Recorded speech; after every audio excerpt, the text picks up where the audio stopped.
Good evening, Canby.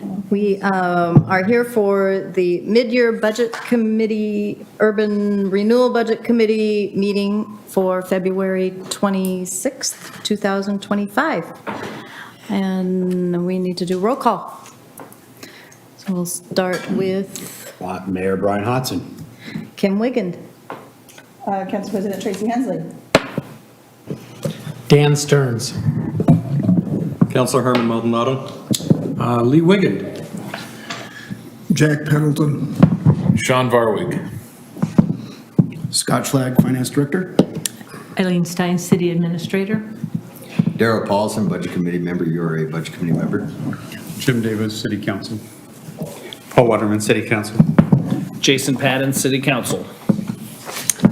all right, so I'm going to turn it over to Scott Shog for the 23-24 audit presentation. So before Scott gets into the audit presentation, I just wanted to, welcome you all here tonight and just to remind you that we're not making any decisions tonight at all. This is just a budget committee meeting and a check-in on a mid-year budget review for fiscal year 24-25.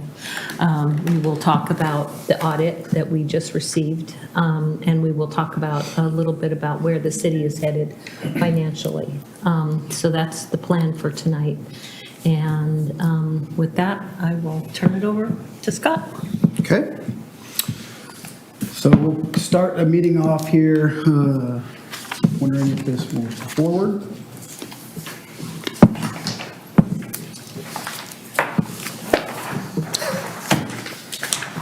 Going forward. Going forward. Here we are. That's it. Good thing we have it on paper. Yep. Teresa, I'm sorry. going forward. Turn it on. Yeah, it's on. I got power. Yes, let me do something. Sorry. I thought we were good, Scott. This is a test. We did test it earlier. Promise. Now try it and see if you can do it. Yay. Okay. So the topics that we'll start off with is the audit presentation, and then we'll kind of jump into the mid-year budget review, and then we'll close off with the long-range forecast that was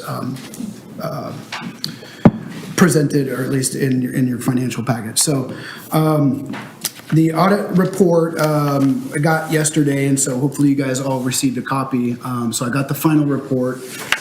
It took a little longer to get this year's audit done. Mainly that was my doing because I went through a lot of the fixed assets and found a couple of things that needed to be adjusted based on my understanding of not being able to support the number that was probably put into place probably 20 some years ago. So some of those things did have to get changed. So there was new leases that we had to get calculated, and that was one of the new GASBs that was introduced about a year ago. And so I had to do calculating of present values for those to be added. So that did take a little extra time, and so that is why it kind of took a little bit longer. However, the best opinion that we can get out of an audit is called an unmodified opinion, and that is exactly what the city got. We got an unmodified opinion from the auditors. In fact, we also had no journal entries recommended from the auditors, which basically means the finance team got the numbers to them and they had no adjustments to make based on our audit, on our numbers that we presented. Yes, So good job. what you basically will see on page 2, if you have that, is the opinion. And of course, the opinion is what matters because that is what the Secretary of State will look at. And then they'll basically look to see if we had any material misstatements, which we had none. And so our basis of opinion is always going to be based on government auditing standards. And that's generally what the independent audit report does. They will do it under gas, and then what winds up happening in our audit is, as you know, we do budget, and that's called fund accounting. And then after that, we have to translate those funds into full GAAP accounting, which basically means in budget accounting, you don't have AR, AP, you don't record fixed assets because you do it on a budgetary basis. Those are all P&L activities, profits and loss. So we always expenditure. So we expend money, and then we have to translate that to an actual full GAAP. And that does take about 3 to 4 months to get all of those numbers.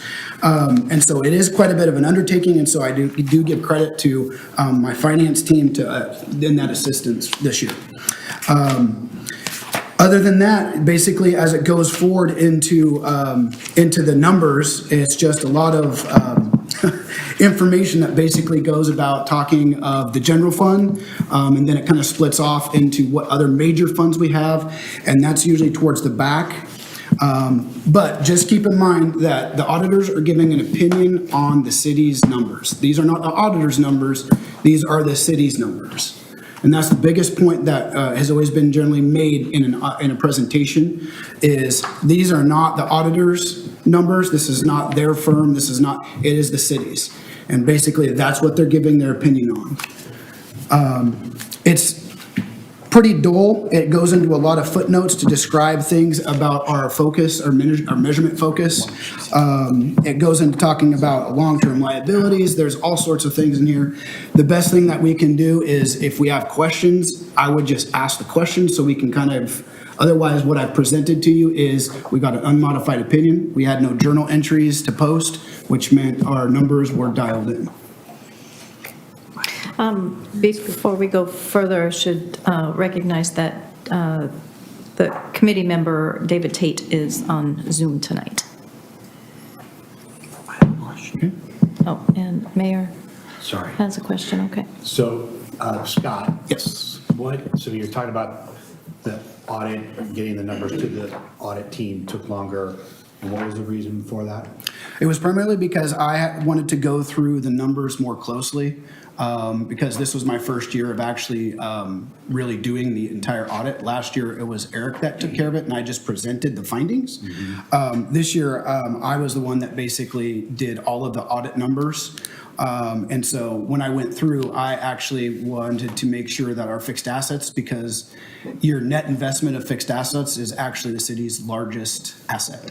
And so with those numbers, I wanted to make sure that our information was dialed in. So my question is then, had that not been done previous years? I found a couple of issues where when I was trying to find some of the information from prior, I couldn't find those resources. I couldn't find the support. And coming from the audit side, I know if the support's not there, it didn't happen. So if later on we tried to move, and it was really coming out of CIP or construction in progress, if that number was not there and we tried to move it to an actual depreciable asset, I could not support that number. So can you give us an example of what it was that you? What it was that kind of found? Yeah, what was it? A couple of It examples might of have what you found. been towards expenses paid to do something, I think maybe with like a dog park a long time ago. We could not find support that there was like a study done for anything in regards to that. Now, I know there was one that was mentioned way back. And so as we started going through the file cabinet, and I'm talking myself and my finance analyst, we were going back through the file cabinets, we were going into our file room, and we were looking. And so I made the judgment call, if I can't support it, then we shouldn't have it. And so when you do look at some of the footnotes, you'll see there are things that are transferred out as part of, construction in progress. You add to it, and then you subtract from it when you complete a project, and you want to move it to a depreciable asset. There are some dollar amounts in there, and they're not material by any stretch of the imagination. Don't think that it's like millions of dollars. We're talking like, $15,000, $10,000 somewhere in there that I just cannot support. And so we pulled that back out of trying to become a fixed asset. We still had, and again, that's a gap change. That's a full accrual type change, not a fund balance change. We already made the expenditure back in 2010 or whatever, but we're not seeing that doubled up. Okay, thank you.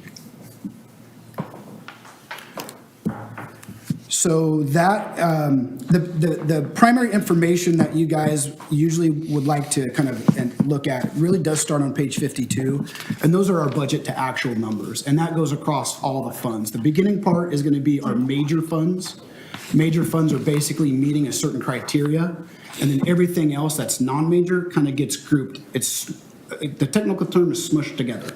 So all of those things get smushed together on the front pages, and the individual statements get put to the very back. So that's usually where you'll see your budget to actual numbers come into play. So that's generally the city report. Like I said, the major thing that you want to pull away from is we had an unmodified opinion, and there were no journal entries from the auditors. And the next one is the Canby Urban Renewal Agency financial statements. And it's kind of rinse and repeat. We got an unmodified opinion. There were no journal entries. And it basically is just giving us the numbers, which are a lot easier because it's only 2 funds in the URA. So it's a little easier to follow. And again, the budget to actuals are in the very back. That's usually where most individuals go to the back so they see their actual budget and actual numbers.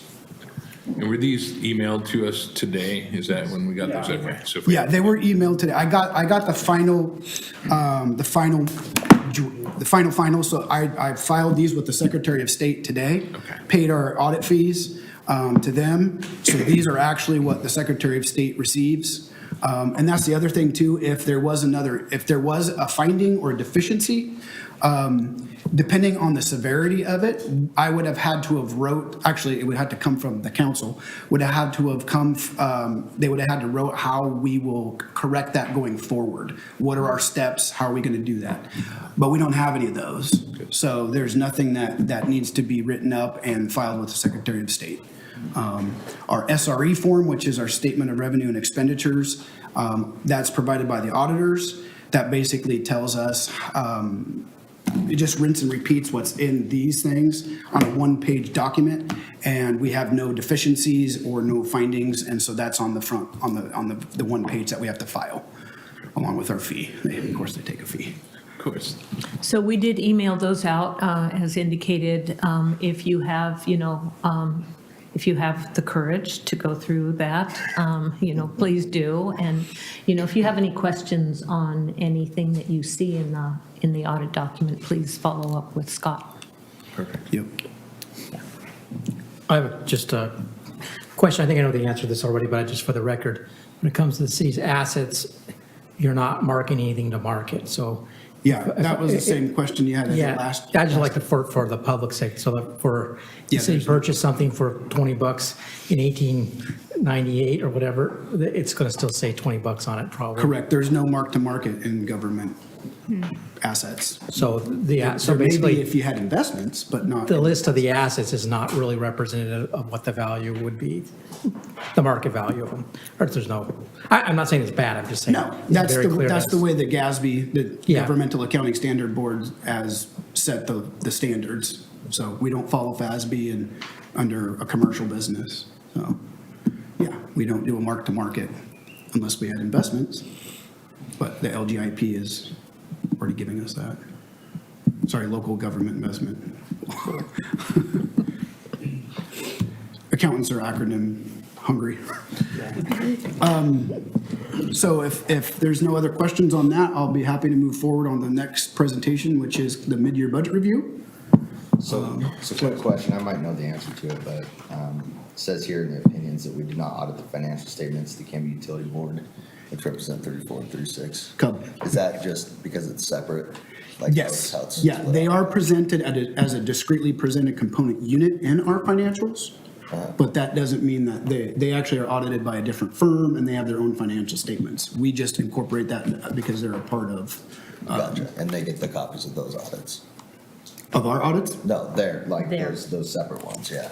Yeah, so I had to provide our auditors their financials Copy. in order to put into ours, in order to kind of, again, mush them together. Okay. Yeah. That So technical term, mush. Mush, yeah. That's a good one. Yeah, the technical term is they're a discretely presented component unit. Okay. Yeah. What is MUSH the acronym for? I don't know, I just heard it from a really old accountant when I started in the business. Okay, so are we good to move forward? Yes, sir. Yes. And these presentations you do have in front of you, so. So Teresa fell off. Okay.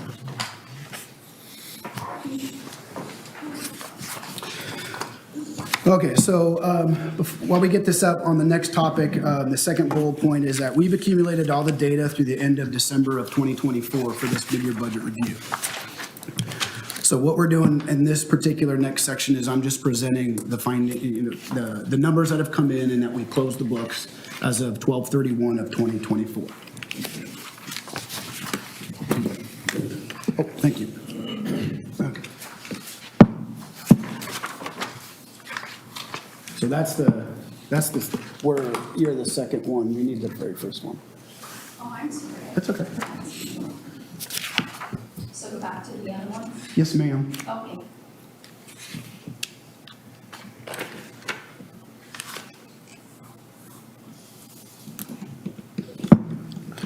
So on page 4 is actually where we'll start, and that's basically the general fund revenue.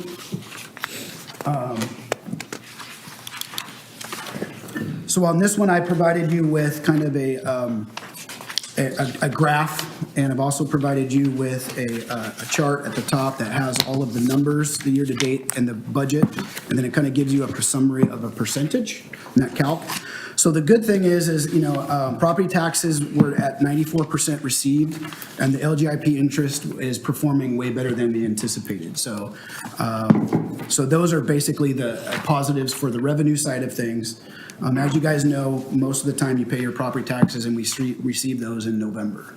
So generally, we will have the majority of a current tax, and then whatever is delinquent is coming in roughly at that same time if they've collected them. Otherwise, the delinquent is literally delinquent. So we're waiting for those to be coming in slowly but surely. So what's right on track right now for the general fund is finance and econ development. And parks will be after we get that second quarter SDC transfer to occur. So what we're watching out for on our end is we seem to be missing the second quarter of the cable franchise fees. However, the telephone, the solid waste, the natural gas, and our state revenue sharings are on track. So these are all that make up part of our overall just general revenue funds. Those are those individual line items.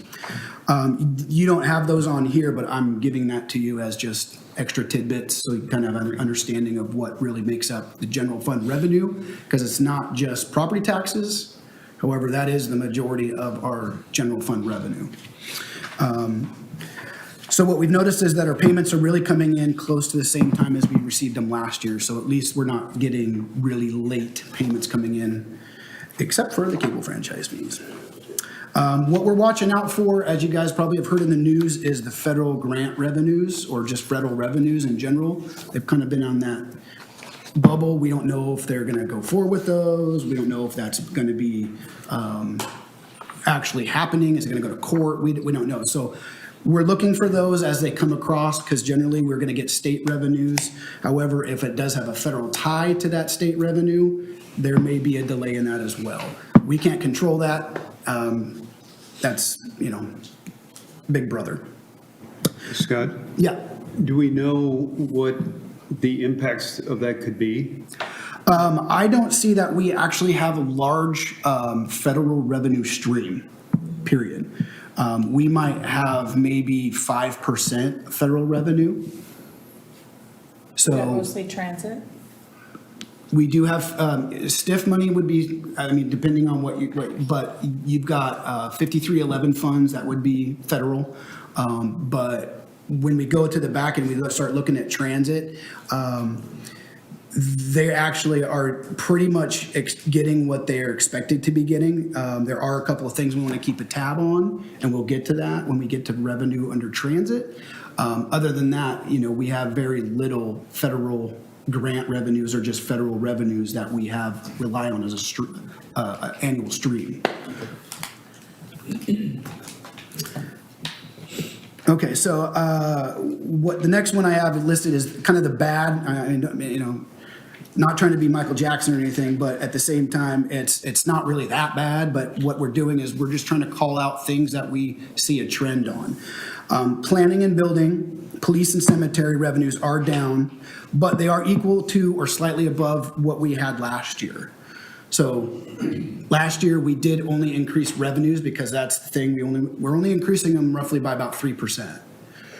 Generally, we don't want to go more than that because we're really restricted, and you really want to budget with less revenue, and you want to budget more in your expenses, so that way you kind of keep that tighter belt. However, we did kind of, we are seeing that we're right on track with where they need to be. So when I say it's not that bad, it really is kind of the East Coast, it's not that bad. Court revenues are underperforming. George is not here, so I'll, need to ask why we're not pulling over more people. However, that's the one thing that we basically have where we're not performing where I think we thought we would have in the budget at halfway through the year. We just don't have the court revenues.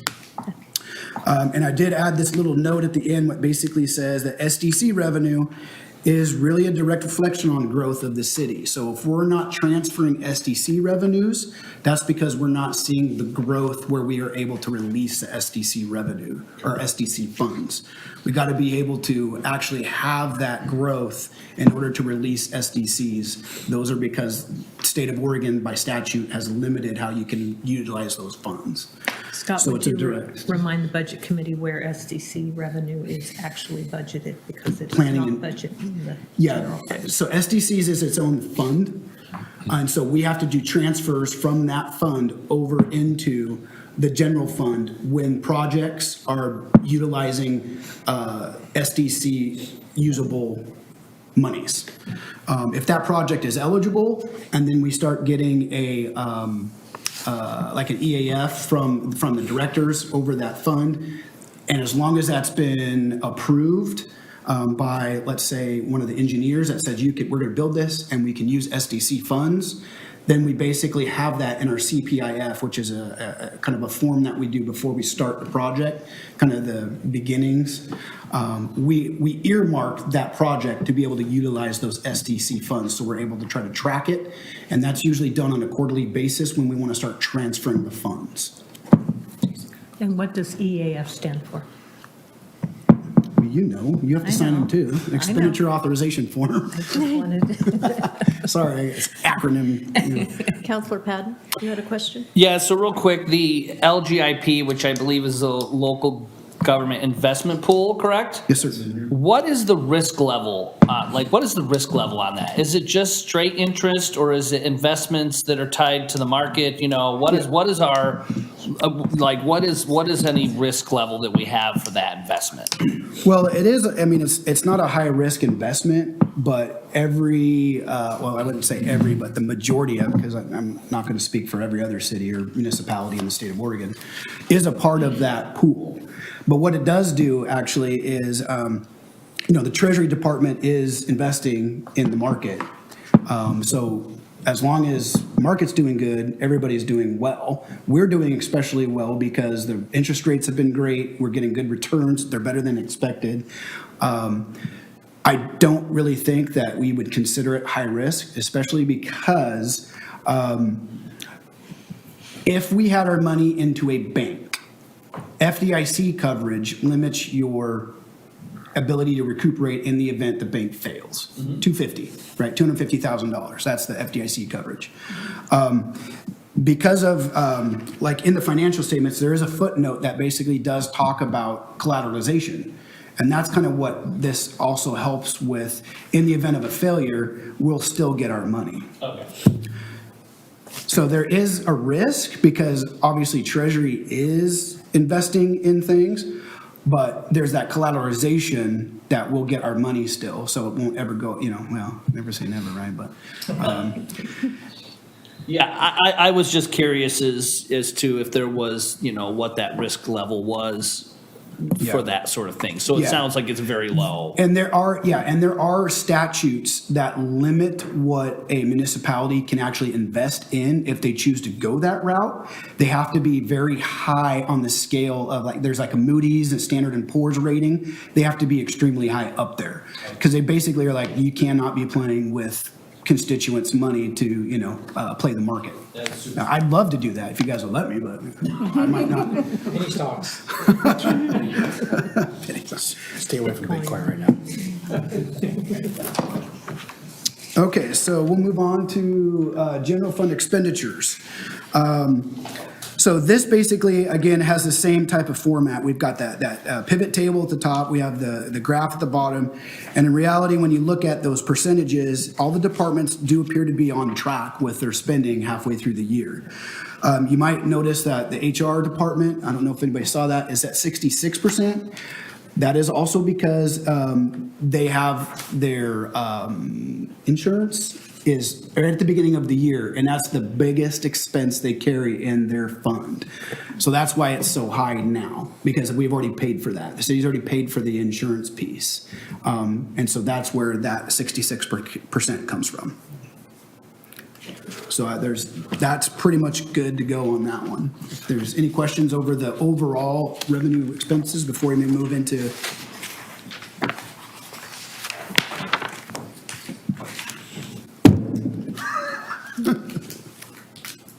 okay. Next chart, the next slide is basically just the chart sample of what you'll see over the next few slides. The orange color represents the total amount that was budgeted. The blue represents what has actually been spent for the year. And then there will be a percentage off to the side. And that basically represents either if we're at 50% or low, then that's good. If we're over, then we'll hopefully have a conversation about why that might be. To save a little bit of time, I've already kind of gone through these and I made some comments on them. However, I think it would be best to skip over the ones that are actually okay. For example, the admin expenses, personnel is at 46% and M&S expenses are at 39%. So if I see well under 50%, I'm just going to say that it's okay, and I don't see a need to really stop and talk about it unless you disagree and you'd like to have a conversation about that we're not overspending in that particular area. Hearing no objections. Okay, court is also okay. Now don't confuse that with the revenue. These are the expenditures. Planning is doing okay. Parks, their personnel is lower than expected. What I want to draw attention to is the capital. Now, although it is only at 33%, what we have to take into account is that the majority of the parks right now are going to that Maple Park renovation, and that's sitting at 59%. So there are other projects that are going on, but the majority of the money that has been spent in that has gone to the Maple Park renovation project, and that's at 59% spent. Materials and services are fine in that also. Building expenditures are fine, they're good. Police, we're doing well at the personnel level. Capital, most capital purchases have occurred in the first half of the fiscal year. And based on the encumbrances that I've seen that were coming into our software that we've recorded, they will probably be overexpended by year end. I do know that there was a car accident with one of the officers. So we had to get that repaired. And that wound up turning into practically a new car because of the frame damage. And then I understand the canine decided to eat a couple of things and needed to have emergency surgery. So The dog needed surgery? Yeah. Oh, no. Was it our new canine? Goodness sakes. So Skip the yeah. evening class. So Scott, car accident. Yep. None of that's covered by insurance? Yeah, those are covered by insurance, but that wouldn't be reflective of the expenditure itself. We still have to show the expenditure going out for the car. Okay, The but what- revenue would be showing as part of the general fund revenue as insurance proceeds. So then it goes back into the general fund rather than to the police department? Yeah, it always, yeah, but revenue as a whole is still sitting in the general fund, and the police is part of that general fund. Right. So the revenue is sitting up there, and then the expenditures are sitting down here. So this is just reporting on police expenditures. Okay. Materials and services are on track. And then I'm keeping tabs basically on whether we're going to need to have that budget adjustment at year end because of their overdoing expenditures from whoopsies. Scott, I'm sorry. Yeah, go ahead. And pardon me if this seems like a silly question, but you brought up Creed, our dog, under the capital piece. Do we consider Creed a capital asset? Well, we can't put him under personnel. Fair. And Like he's I not said, it was material like- and service. Okay. So the only other place to put him is capital outlay. Well, I'm glad I asked that silly question. You're welcome, Jason. I was good. I'm curious if we could get dog health insurance. I believe there They is. do have pet We insurance have, there is. Does the city have dog health insurance for for Creed, for the things. canine officer? I don't do HR or risk. But he's not in charge, he's not an employee. If It the would be dog capital outlay for that insurance. were to expire and something like, how, was there any recoup of that cost? Yeah, that's a good point. I don't know. If it's an asset. Is that So- something, That we want We to will look into? that'd be great. Yeah. Yeah. Insurance Especially if he's and- got a penchant for eating things. Is he a depreciating asset and do we, if something happens, do we recoup some of that in some way, shape or form? Well, since it is a capital asset, we are depreciating it. So eventually he'll be, his But we need useful insurance to life will cover run our out. assets. How are we safeguarding for any loss that may happen from him? Or do we have any safeguards in place, insurance, anything? No, not that I know, I'm aware of. I mean, that might be a follow-up with PD. Okay. What would be, yeah, and what would the liability be? Say he goes rogue and decides he doesn't want to eat things, but maybe a person's leg. I mean, we got liability. Insurance covers that. Yeah. That would go under our I would probably, yeah, regular that probably insurance? falls under. Yeah. Okay, But for, yeah, I know for pet health or care. yeah, we need to. I just, it's I know how supplemental expensive insurance. the canines can be, and with it being an issue of not having insurance on him, then we need to, I think that's something we need to look into. Yeah, and I honestly, I don't know if they, nobody anticipates the dog eating a ball of yarn and then getting it stuck. So, Is that what it was? Was it No, I don't yarn? know. Oh, okay. It was yarn? I think he tore through a ball that had yarn in it and it, Yeah. and it Oh, wouldn't no. pass. So, yeah. So minus the surgery and the accident, would they be kind of within a normal range? Yeah, they would have normally have been right on target. Okay. But they basically already bought all of the stuff they needed in the beginning of the year. So it's kind of like their computer software, their computer hardware software that everybody got. The tasers. So it's expected to slow down. Yeah, so they're not expected to spend anymore, and George knows that. But he can't anticipate the dog, and he can't anticipate if there was an accident. Another accident. And then basically, yeah, the car's frame got messed up, and they were like, we can't fix this. So Yeah, then it's total that's the valve. point. Yeah. That's when we're like, well, we got to get another car.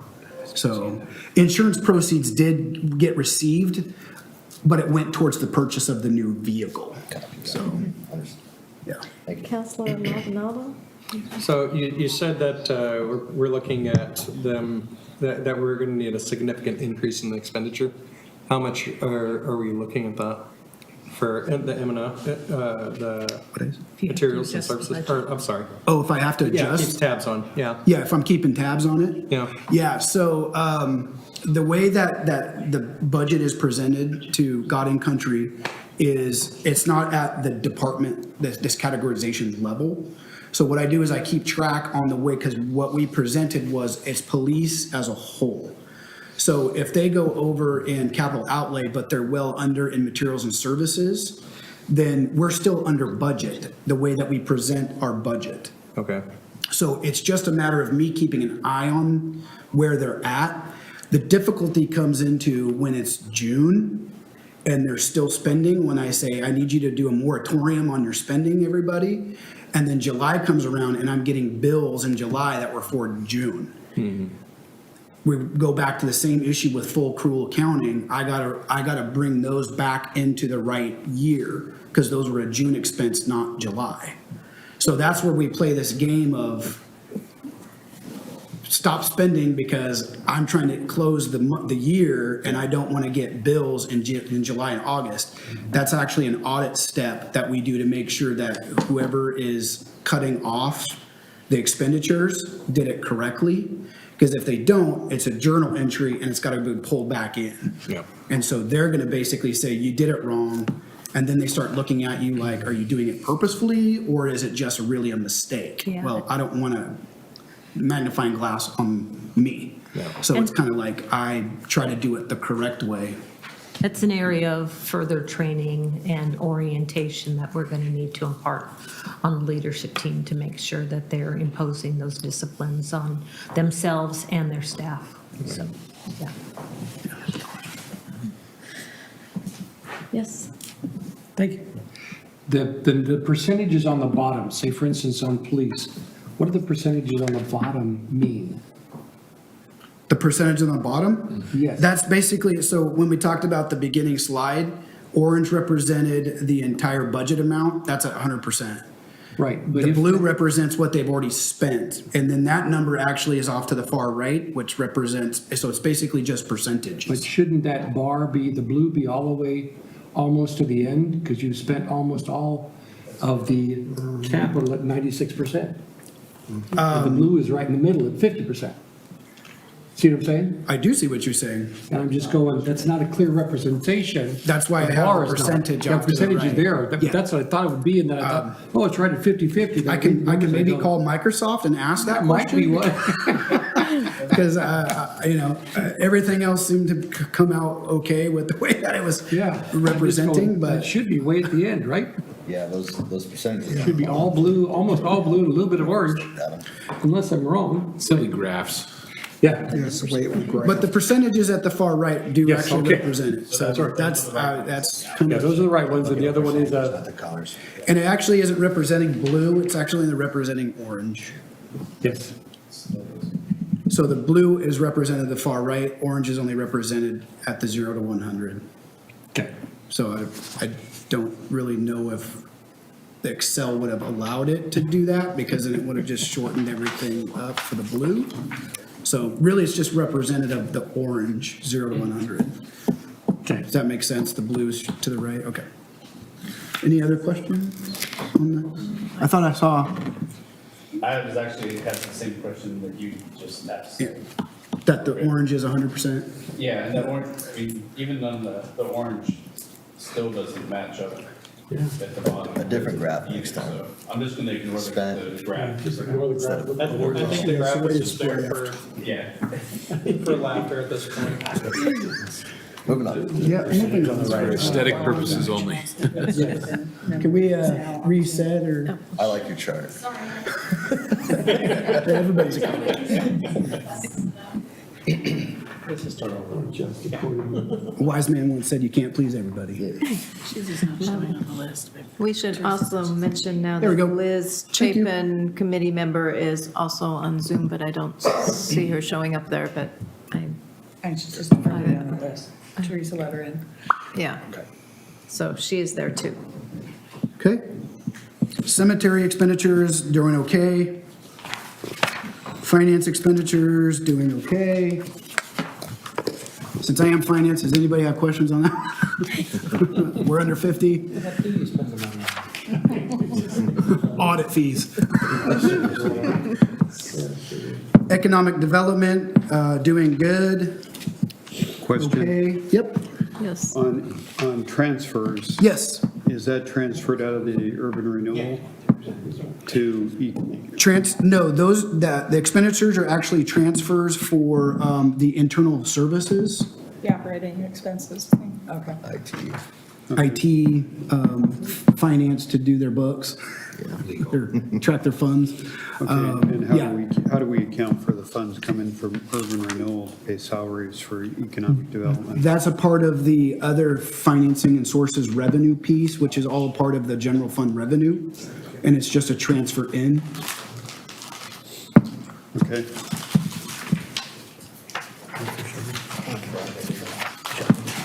Okay, HR expenditures, as I mentioned before, the reason that it looks like it's 77% of expenses And that's generally due to the first half of the invoice related to the city liability insurance. So this is kind of rinse and repeat of why you're looking at that. And then we get to the general fund unallocated. So these are kind of where expenses that cannot be specifically identified to a individual department. So personnel is basically made up of the separation and retirement costs. So that means if anybody retires or separates and they have a balance, then we have to basically expend that, put in towards their retirement. That's what that is. That generally happens towards year end, once we finally have a better understanding of where personnel lies at year end. So you wouldn't see anything until basically it gets closer to fiscal year end. Transfers, we still need to make the transfer to the library. That has not been completed at year end because they actually had their money come in from county, and we'll see that here when we get to the library. And so she's actually doing, Marissa's doing pretty good with that, to where I don't feel we need to make that move quite yet. However, we're still on the budget, and we would still need to do that transfer. Otherwise, we basically would be violating budget law by not doing it. Scott, could you give a recap for the group and just about that transfer and kind of the workings of that and why why that transfer is there? If you're referring to the 500,000 one or the 335? The 335 one. That's the transfer that comes from general fund to the library. Which does what? Is that the stopgap until the county money comes in, or is that? No, that's the 500,000 from the cemetery. That's their, kind of their floater. Okay. The 335 that we book is, I think, to get them through to the end of the year. And right now, Marissa, or the library director, is saying that we don't need that quite yet. I'm saying that. You're saying that, got it, okay. Is she agreeing with that, or? Not until she probably sees this. She's watching. Yeah, I was gonna say, Scott's calling in sick the next 2 days, is that the deal? Okay, so materials and services. This is where basically we would have recorded where the ARPA funds would have been. These are kind of those oddball things that just show up there. So we had the ARPA expenditures there. It was COVID-19 previously, and then there's only a couple others. Those are just kind of those weird oddball things. And that's only at 36% for that. So what I have down is to keep tabs on is that materials and services did increase in January for that $510,000 payment to the Canby Adult Center. So when that gets taken into account, then M&S is actually at an 85% expended from our to our budget. Scott, how much was the original ARPA amount? The original ARPA amount was a little more than 3.9 million. We had two tranches in 22 and 23 for 1.9 each. Okay. And that was put into the general fund Yes, rather than an ARPA account? correct. Okay. We brought it in as ARPA revenue, and then there was really no expenditures, or there was no appropriations. And I know where you're going with that, and I'll get to the thing about I'll fall on the sword when we get to that, because it was my error in reading something that when I was doing the budget.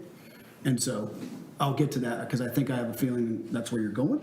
Yeah, well, yeah. So, Okay. We'll get there, okay. But otherwise, that is what we're keeping tabs on, is just the M&S expenses in that area. But like I said, there's only about 3 or 4 line items that make up materials and services in this unallocated section.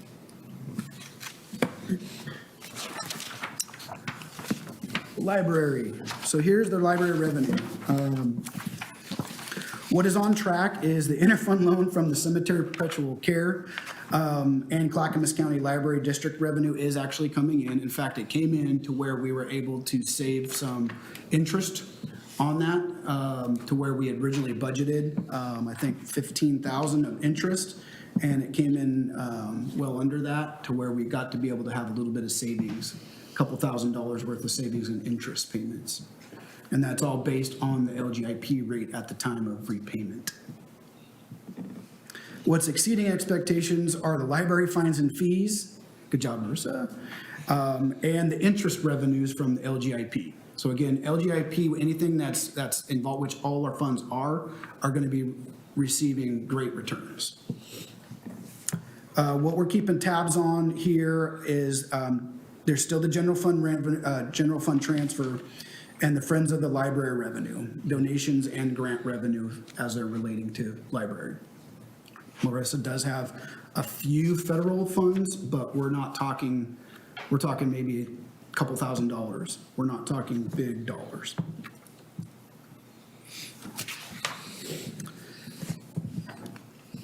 Library expenditures, the only thing to point out is that interfund loan repayment, it's not reflected at 12/31 because it was actually made at 1/6 or 7. So as I said, this was at 12/31. So a week later, we did make the payment back to the Cemetery Perpetual Care Fund and we saved some interest. Other than that, her expenditures are doing well.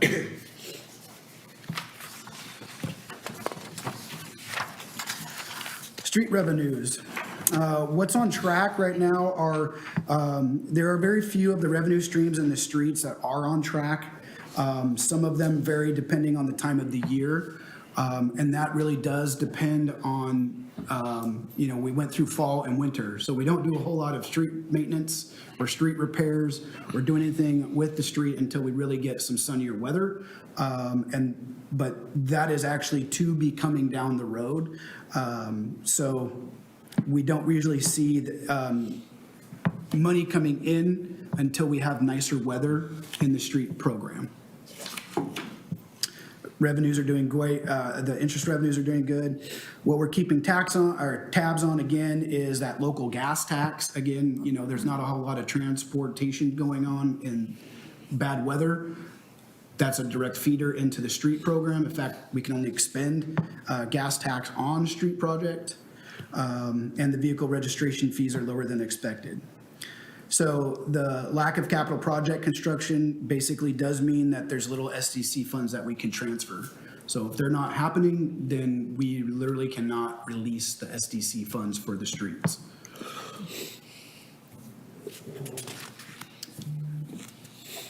Questions? Okay. On the expenditure side of the street fund, personnel is lower, the transfers are on track. Again, generally that's going to be internal service transfers. And materials and services are lower than expected. The capital, it says 3%. However, after the close of December, we found that there was an error that needed to be corrected because we thought we were instructed to put funds or not deposit, but we were expending funds out of a different fund. There's a lot of funds in that word or in that sentence. But if I'm taking funds out of one because we thought we had instruction to do that and it really needed to come out of the street fund, we actually need to go and make a journal entry to a swap. So that didn't happen until January. So you'll see 3% in reality. When that correction was made, it's actually expending capital as 10%. It's not a whole lot. And the reason that is because generally projects and priorities shift during the year in the street projects. There are currently 4 projects that have been budgeted at 6.8 million and only 0.2 of that have been spent. So that's a 3% spend rate right now. It's 0.03% actually. But again, priorities change. And so as we get warmer weather, those projects are slated to start ramping up. We just haven't got to the warmer weather yet because you don't want to pave when it's 30 degrees outside. At least that's my understanding. I'm not a paver, but I think that's accurate. Councilor Hensley has a question. The error that was caught and had to have the journal entry, was that when the project that was supposed to be partially paid from urban renewal and partially out of streets, that was all taken out of urban renewal at one point? Is that the error we're talking about, or is that another issue we're going to talk about later? Nope, that was actually the one. That was the one. So yeah, Okay. so how did you know that? because I watched the urban renewal budget like that. And I asked her why it was so high. Yeah, so those got reversed when we got further clarification that it was supposed to be coming out of the streets. Okay. So, yeah, so it was just a matter of changing the account coding on the invoice. Okay, so it was that was the error. That's not another thing we're gonna talk about. No, That was no, one. that, yeah, Okay, it was an account perfect. coding thing that we had to Thank you. recorrect. Okay, fleet revenue, everything here is on track. There's nothing out of the ordinary on that one. The fleet expenditures are also on track. There's nothing out of that one.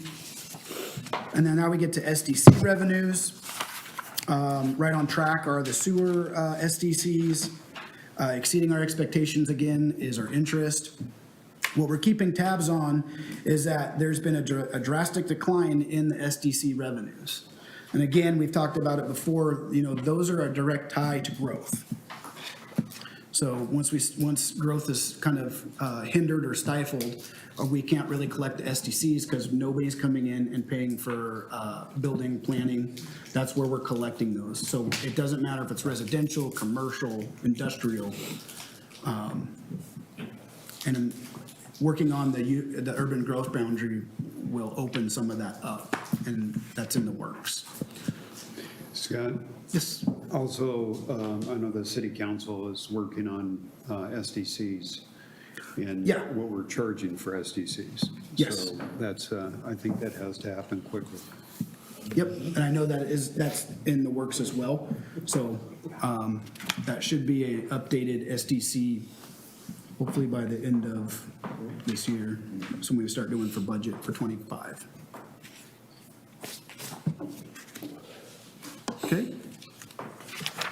So the SDC expenditure side, there is no personnel, there's no materials and services, and there's no capital.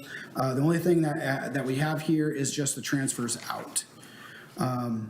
We have made it for the first and the second quarter for the fiscal year '25.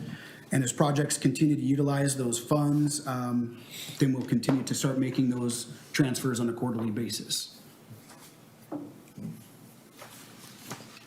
Okay. Transient room tax, again, interest revenue is doing better than expected. The revenue that's being collected, the tax revenue is underperforming a little bit. And then our costs are much lower than we anticipate. So there's two graphs here. One is both revenue and expense. Left side is revenue, the right side is the expense.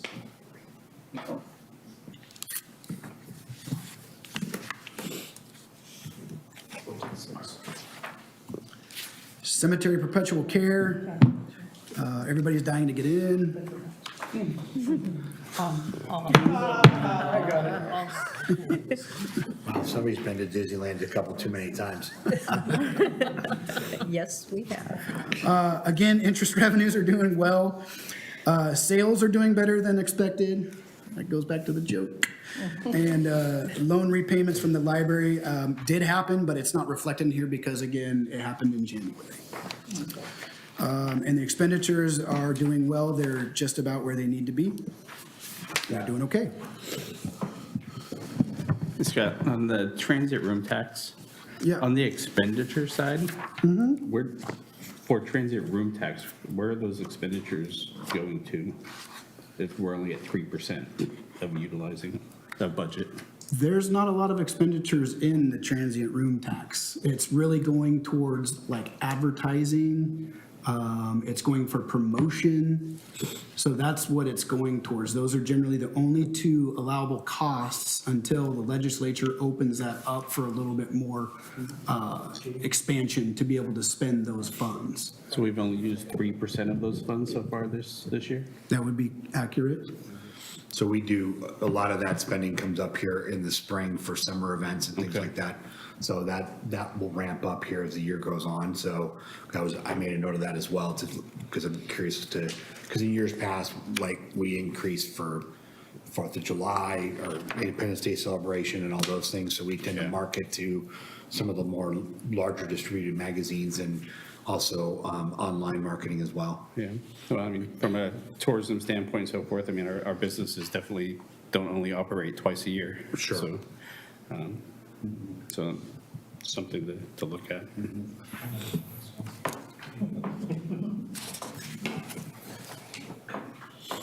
Okay.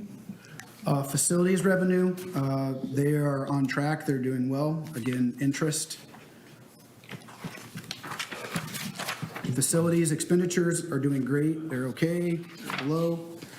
Forfeitures, forfeiture revenue, this is basically, this is where the federal and the civil categories that we have listed, so those are, forfeitures from, drug seizures, some type of felony seizure. And then basically when the case is closed is when funds get released. That's my understanding of how that generally works. So once it's been something of a federal or civil nature and that case is closed, and if we had a portion of work involved in that, then we kind of get that funding to us. It's not a very big fund. You can kind of tell because we don't have a lot of revenue or expenditures that come out of this, because we can only expend funds that meet that type of work or criteria for the forfeiture. Isn't that where we like buy the bike helmets and things for the bike rodeos, and that where this comes? That I don't know, yeah. I think that's how we pay for that. I do know George is the foremost expert, because it's his fund. But I do know that it's kind of that limited thing with forfeitures about how you get the revenue and then what you're able to expend them on. So, but we're more than happy to get follow-up on, George is more than happy, I'm volunteering him for that. We might be asking that come budget season, It's not a big budget. I can No, tell I you. know. Okay. How many IT donuts is George buying with the forfeiture fund? No, the hour-long conversation is usually the cemetery. We can go back to those slides. No, we're good for now. IT revenue, those are on track. Again, interest, 124%. IT expenditures, costs are much lower than expected, but that's primarily because we had the turnover in the IT department, and those are at 31. Materials and services are on track. There are no transfers. And only 7% has been spent in the capital side. We do know that there were funds set aside because we did have to have the server replacements, and those, that job is still ongoing. And so we haven't had the expenses come in to get those servers and replaced yet, but it is slated to happen.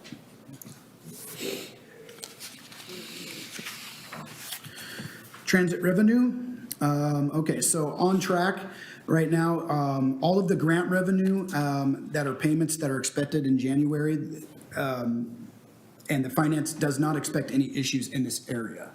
So all the grant revenue that's supposed to be coming in generally is going to be coming in January, and our understanding is those have come in January, but as of, again, 12/31, we were waiting on it and expecting them. But primarily the grants were STIF funding, not necessarily federal. So there's still 5310, 5311, those are federal, and there hasn't been any delay in that, in receiving those funds. Those are still slated to be timely. Interest revenue and STIF interest are better than expected. Here's what we're keeping tabs on is the employer payroll tax that comes in quarterly. And our next payments are expected in January and February. And the STIF formula funds and the fares are under expectation. So there's been a lot of talk of STIF. Todd has mentioned that he doesn't really know because it's a big secret from Big Brother about what we're actually supposed to be getting. So he's taking an educated guess of what STIF funds he's going to get. It's hard to anticipate it when even the powers that be don't know. Yeah. Scott, in regards to something I think for the upcoming budget, I would love to know where our ridership is at in terms of, I know the fare income is portion of their budget, but where are we at with ridership now that we've expanded services and whatnot? I'd like to know what year-over-year growth we've seen in ridership with the expansion of the services that we've provided. And the Canby Loop is Fairless, isn't it? Oh, yeah. Yeah. Just for education purposes as well, that those numbers are provided every transit meeting, advisory meeting, so they should be in the packets for those as well. Thank you. Yeah. Any questions on revenue? What's that? Payroll tax. I mentioned. Just emphasize it again. So we are, one of the things that Scott is telling me that he's concerned about the payroll taxes as a revenue source into the transit system. They are trending down, and he's concerned about that. So we'll talk more about that at the budget time. But he just wanted you to know that we're concerned, that he's concerned about what the trend lines are on our payroll tax. So Daniel, does this go back to you telling people not? I was going to say. Well, I'm just saying, it's a very big secret people don't know about transit tax Yeah. in general in Canby. I tell them and they're surprised. They don't know that they need to pay it? Yeah. Yeah. I mean, if you're a storefront business, you usually know about it, like, if you have but if you're not a storefront business, then there's no reason for you to get a business license. I mean, to think about getting a business license, and unless somebody tells you, there's no reason to think that there's a Canby transit tax. So if you're not a, hi, I'm an open, I'm closed business, then it's a secret. It's a secret. It's a secret tax no one knows about. Based on this right here, so it's paid quarterly, and we say this came out before all the payments for Q4 of last year, right?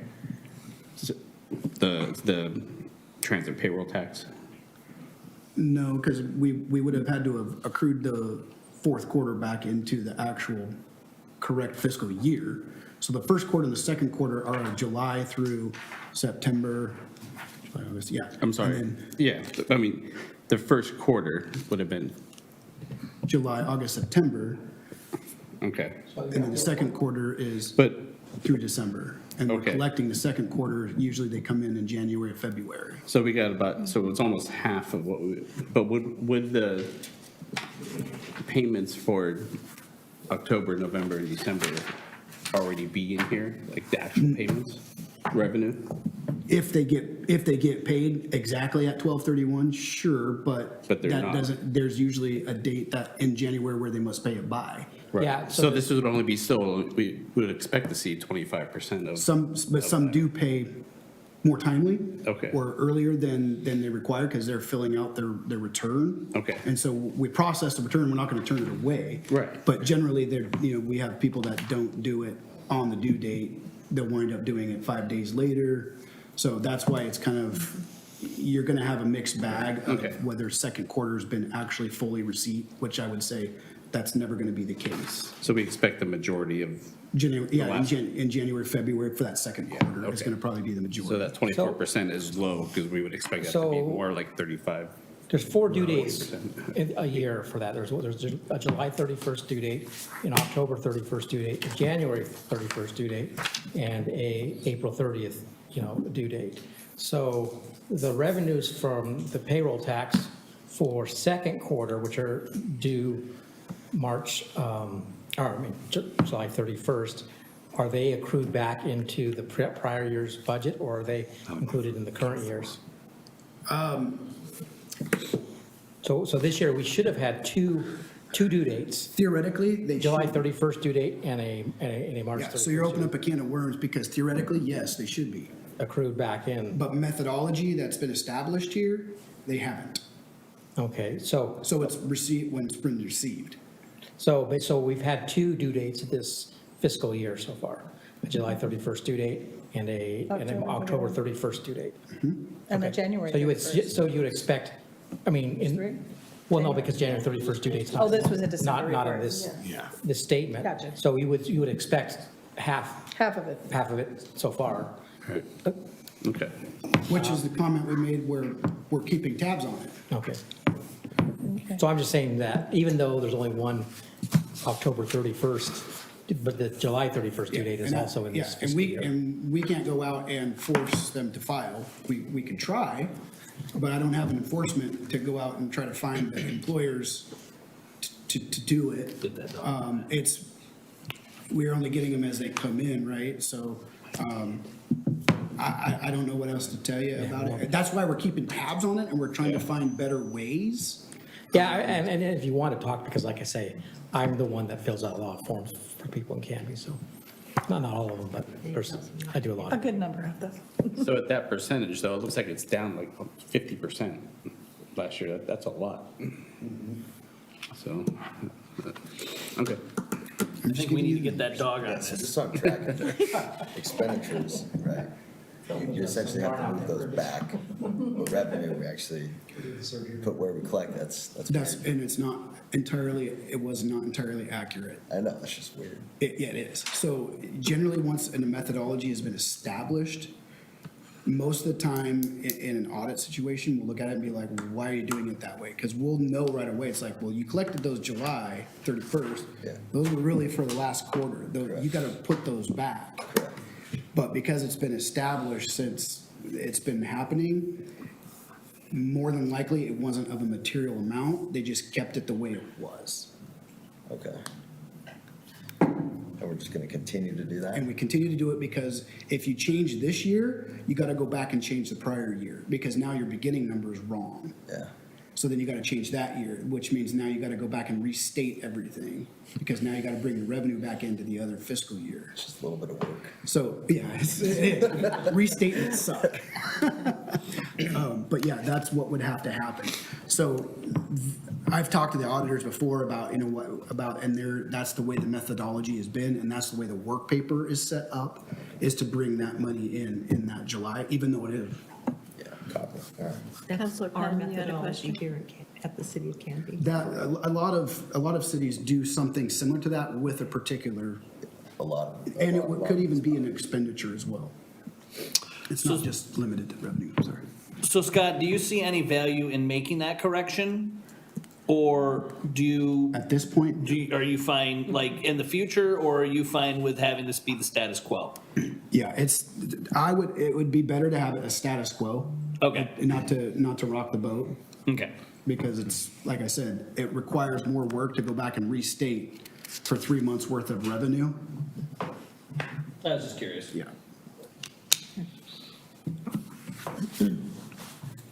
Any other, move on to expenditures? Moving on to expenditures? Yep. Trying to, I guess. Okay. Personnel, lower than expected, transfers out, again, these are, internal service funds are on track. Capital, there's been no significant capital expenditures yet.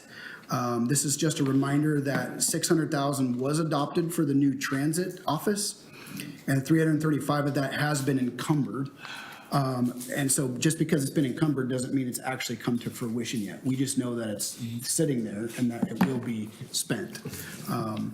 So once you include that, then the capital is at 60% at that time, but it has not been spent, it's just encumbered. So that's why we're at a 16.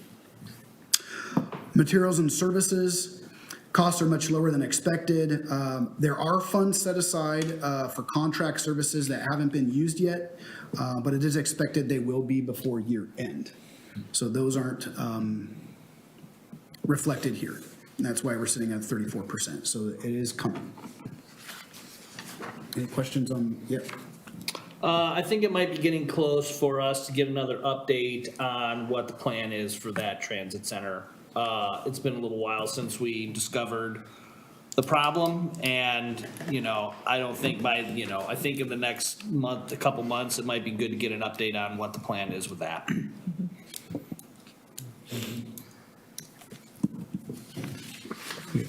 We got a parking list.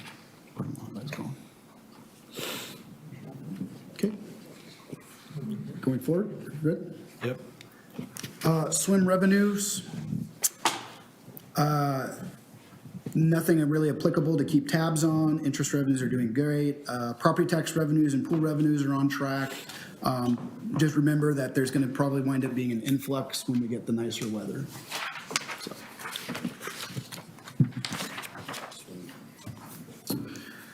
Expenditures for swim, costs are lower than expected. The reason that we have that is because we moved the seasonal swim folks. We moved them to like a staffing service, so that way we didn't have all the administrative costs of bringing in 35 seasonal type staff or part-time staff. It was easier for us to save administrative costs of filling out, of doing onboarding, scheduling, all those types of things. So we moved that over to a staffing service, and that's why you see the kind of the flip-flop between that and materials and services. And capital, we have set aside funds for the improvements, and they're anticipated to be spent by year end. And then materials and services, again, you see they're higher than expected because we had that flip-flop with the seasonals going to a staffing service. So, reduction in personnel and a higher in materials. So if we go back to swim revenue, so I see here the property tax levels at 94%. Is that gonna, I mean, is it just a one-time thing, or is that gonna continue to go up? Well, so the swim levy option is basically property taxes as well. Okay. So it kind of mirrors the same with when the tax rolls get released from the county. Okay. So they're all coming basically from, and that's why they mirror the general funds, 94%. That just means we budgeted a certain amount and we received up to 94% of what we budgeted, what we thought we would get. Okay. They do trickle in, but the majority happens like in November.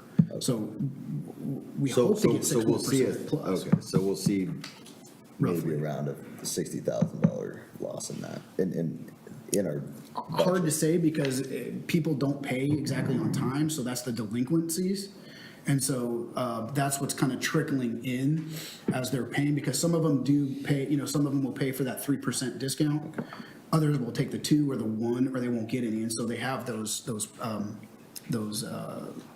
different dates that they want to make their payments by. Okay. So those are what's still coming into the county and then still get turned over. Okay, so there's a chance it still. Could get to have that get 100%. better. Okay. And there's a chance I could, maybe 99, I don't know. Who knows? Yeah. Do we know what the cost savings from switching to the staffing service is? Because obviously there's less administrative costs, but when you go to staffing service, you pay a higher wage. So what is that difference? I mean, We calculated that, and I don't recall off the top of my head, because it was Eric and it was Kevin that kind of did that together, and so we did recognize cost savings and for dollar wise, but there's also a non-cost saving because my payroll staff doesn't have to deal with multiple people coming in, leaving, trying to get them their final check for $20 and then not having it cashed for a year. So there are cost savings, and then there's kind of those non-cost savings. So if you're just looking for a cost saving, we can try to get that, but there are the non-cost savings as well. Yeah, I see the benefit to it. I'm just curious. What the actual I just want costs to make sure were. that we're like, I mean, if we're saying we're saving, then we're saving, but if we're saying we just did this to make it easier, that's fine too. I just want to make sure that we give the accurate information, because if we're paying a higher wage to send them through the staffing agency, and that higher wage that we're paying through the staffing agency is the same as the admin, like I just want to make it apples and apples on there. So like if the numbers are the same, that's cool, but Yeah. I support that, but I just want to make Sure. sure we're not saying we're saving a bunch of money by sending it through a staffing agency Right. if it's Yeah, I the follow same, you. you know what I mean? Yeah, I do follow you. Then I guess my question back would be, what kind of value do you give to the non-cost saving? Do you just want to give it a 0? Or do you want to, because Brenda, like I said, Brenda gets paid X number of dollars per hour if she's spending 8 hours filling out onboarding or dismissals or Sure, I tracking mean, down that's all- checks. that's all Do you want in me to- it, but Do you want me to it's- try to give her an hourly rate at that? Oh, I don't, I'm just saying, I'm just curious what the savings are, so Yeah. that would be factored into the savings, right? So that's why I'm asking you, because Yeah. it's a non-cost savings of saving her time. Well, her time But is we could valuable. Her basically try time to has- calculate at her rate. Yeah, I was gonna say, her time has a wage attached to it, so if she's saving 8 hours a month, then that's a savings. Yeah, So, but obviously, we're checking time cards for. yeah. I want to make sure we're including that, because you're. Sure. The first thing was just moving it from here to there. And we had to make sure that we weren't paying a higher rate for the I just want to swim make sure we're folks. comparing apples to apples, Yeah. not saying we're saving money by Yep, sending yep, them over. just making, Yeah. just trying to, yep. Yep. More detail, the better. Yeah, for sure.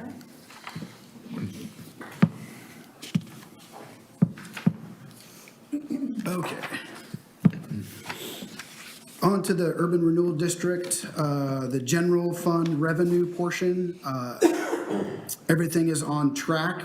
We have $1 of miscellaneous income, so that's over 100, that's I don't know why it's $1, I really don't know. And then interest revenues are doing great. They're at a 243%. And then there's nothing else really to keep tabs on. They're doing great. They're fine. Expenditures, there is no personnel, there's no transfers, there's no materials and services. I'm sorry, the materials and services are lower than expected. I'm sorry, costs are slightly lower. Actually, that's at 58%. So that boils back to what was originally stated about the swap with the urban renewal, when we had to take it from the streets. We had to swap, so that's kind of where that whole piece comes from with the capital. The correction was made, so that actually reduced it down to 34%. Oh, Counselor Hensley, sorry. It says no personnel, no transfers out. In the general So, fund? so Yeah. is this, where do we reflect the wages for the economic development director and the Yep. event coordinator person? Where are Yep. those wages coming from? So this- Are so- we paying them out of the general fund, regular general fund already? No. So materials and services does harbor that transfer. It's classified incorrectly, and that's going to be fixed going forward. Okay, so it Because should be labeled. we as have to be, person, we have to call it a transfer out. But currently it's in NS. Okay, thank you. Yep. So that's going to get corrected, because it should not be, it should be another finance source and use and not a material and services. Okay. So that has to be corrected. And that will be corrected going forward, because we're already in this budget here. So it's a going forward So correction. next budget will be reflected. Well, next budget, they're sunsetting, so that'll be another conversation.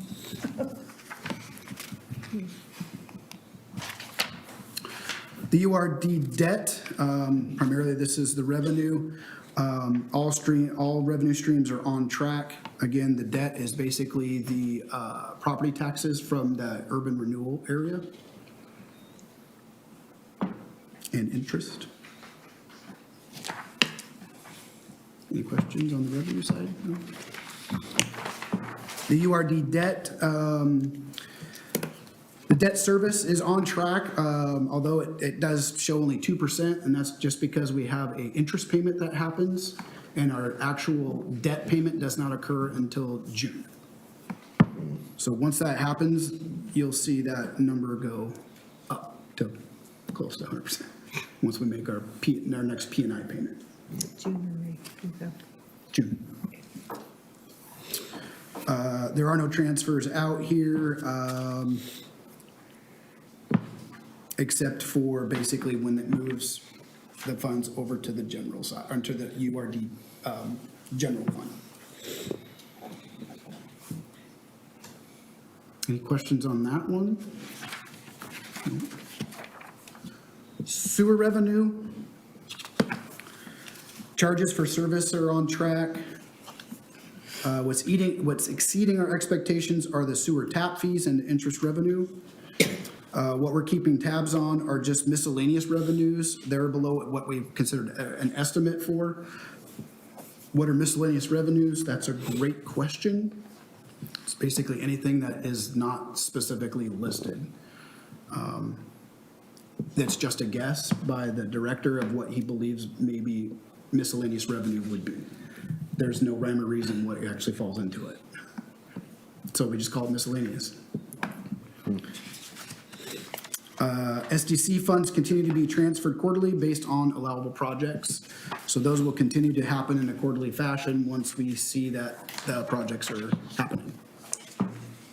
Any questions on that's the overall sewer revenue. Wastewater treatment plant expenditures. Personnel costs are lower than expected. Transfers are on track. Materials and services are lower than expected.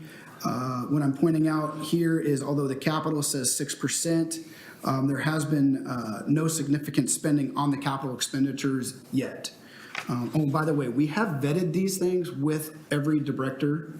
So if they had any comments to make as to why, they would have made them. If I haven't told you something, then it's because no director said anything.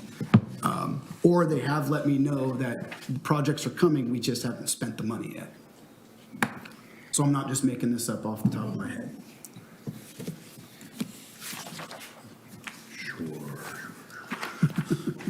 The jokes are, I try to. Collections, expenditures, personnel are much lower than expected. Transfers are on track. Material and services are lower than expected. Again, the capital, there's $3.5 million that was budgeted for 3 different projects, but hardly any of those amounts have been expended for those as of the date.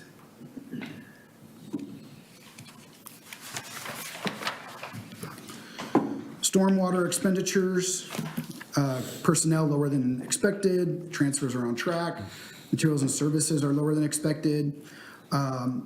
It does show 0 for that capital. Obviously, the $118 won't give you a percentage.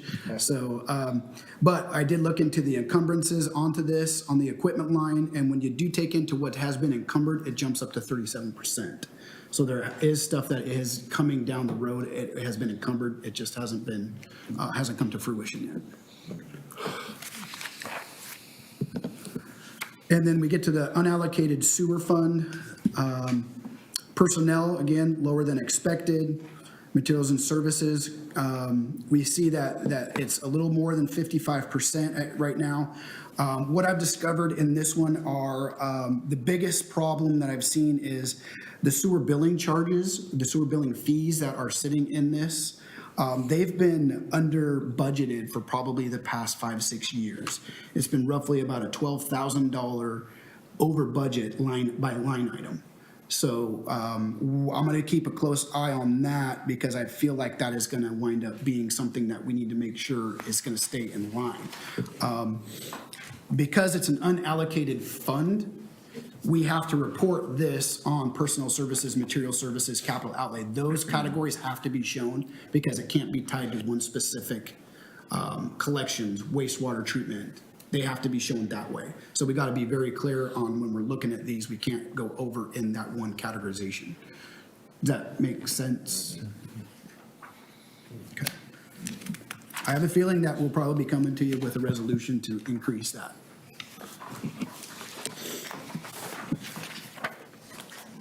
So that concludes all of our funds.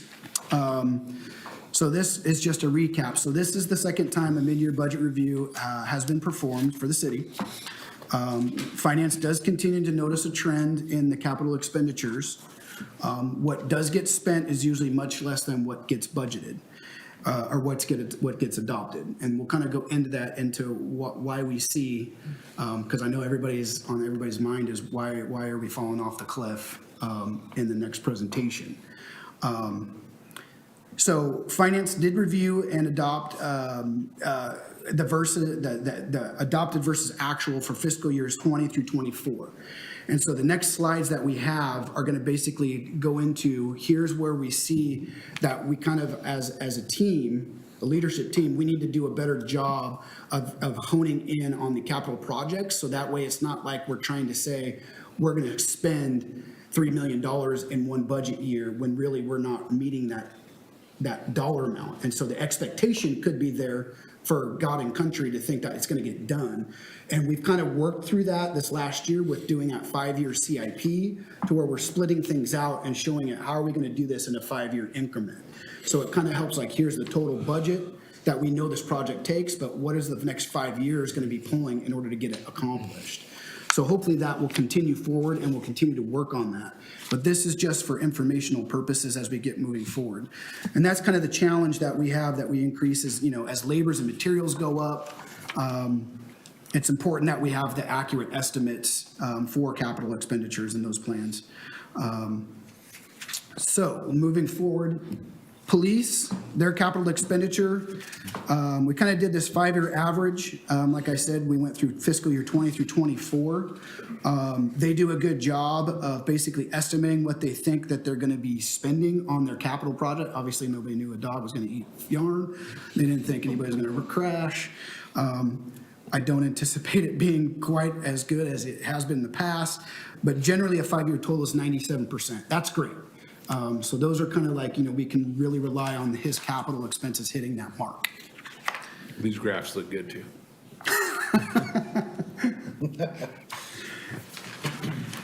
I have a quick question. Yes, sir.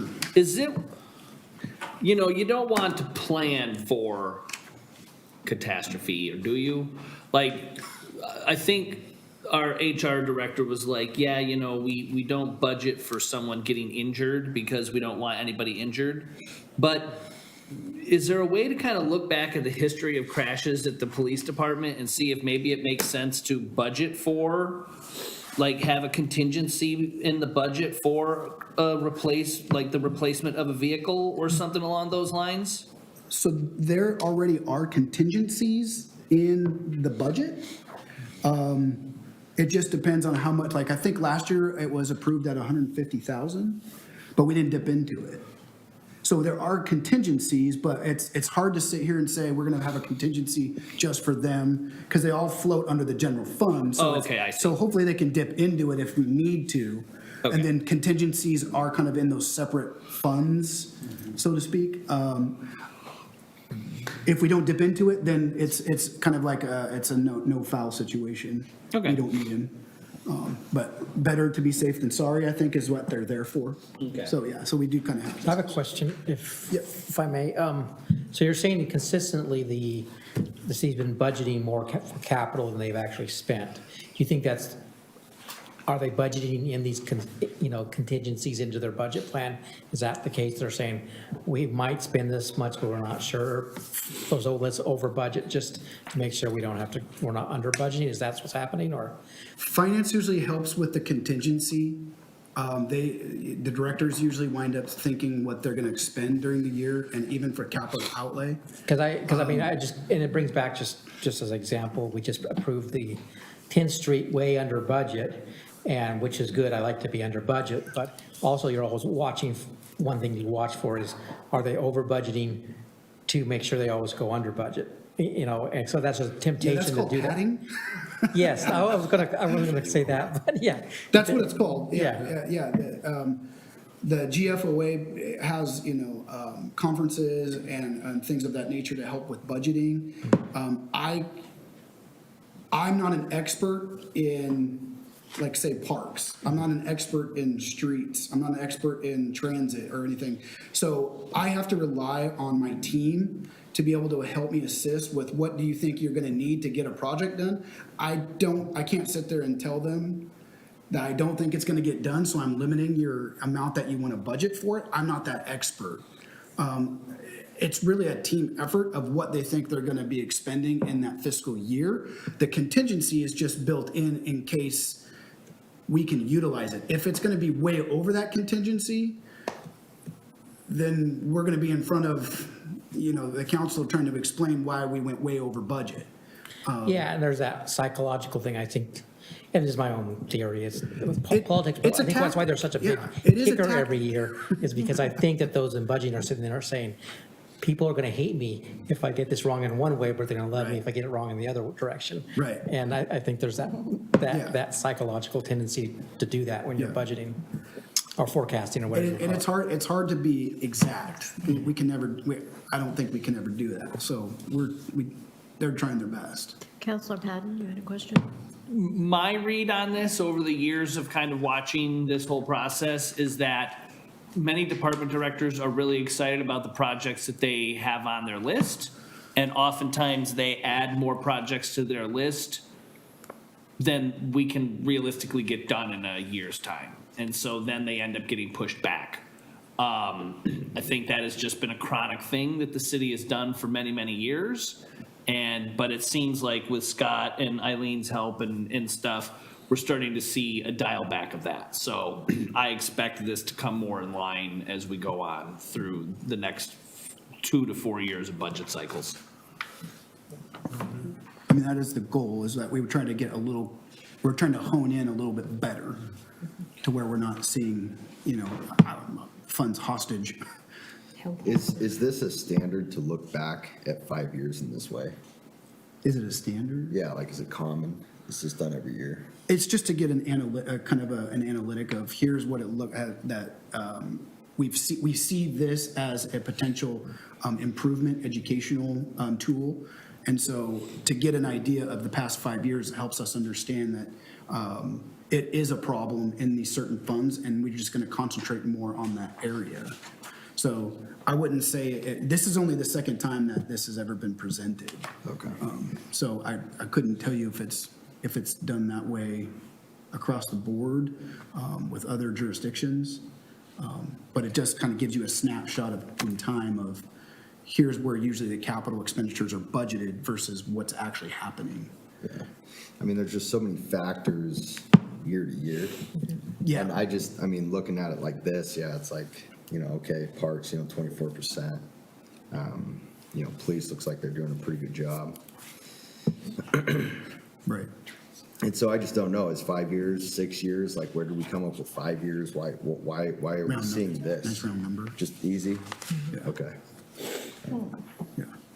I mean, last year it was fiscal year 19, so instead of having 6 years, I just jumped off the last year. for Gotcha. 5. Okay. Yeah. All right. Yeah, I No, mean, if you're thinking that you want to have it for even further, we can try to dig back through time and try to find them, Yeah. if that would be beneficial. Well, I don't know. I mean, I don't know what's beneficial. So, Well, 2 years, 3 years? And you'd have to adjust the prior figures if they go too far back to inflation, otherwise you're just skewing the results. Yeah, and see, that's it, yeah, so, that's why I was just wondering, like, okay, so we're gonna make decisions based on what we're seeing here, like, getting better at this, but is this a good way to look at it? I don't know, that's what I'm asking, I mean, Yeah, I would probably say it gives you a sense of how the budget, what is being budgeted versus what comes to what's actual. So giving you a 5-year window kind of says, listen, this kind of is what happens on a general scale annually. So it does kind of just flow through that. This is what generally happens. There's going to be anomalies, definitely. There's always are. Yeah. But In the budget document itself, it has the past couple of years of actual expenditures in it.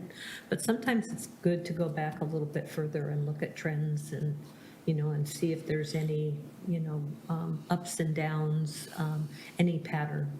So, okay, all right, I understand. yeah. I like it, I just didn't know if this was, like a Industry municipal standard, yeah. Yeah, conversely, when we get to the forecasting piece, then we look out forward, Yeah, a few years and see what might be coming. okay.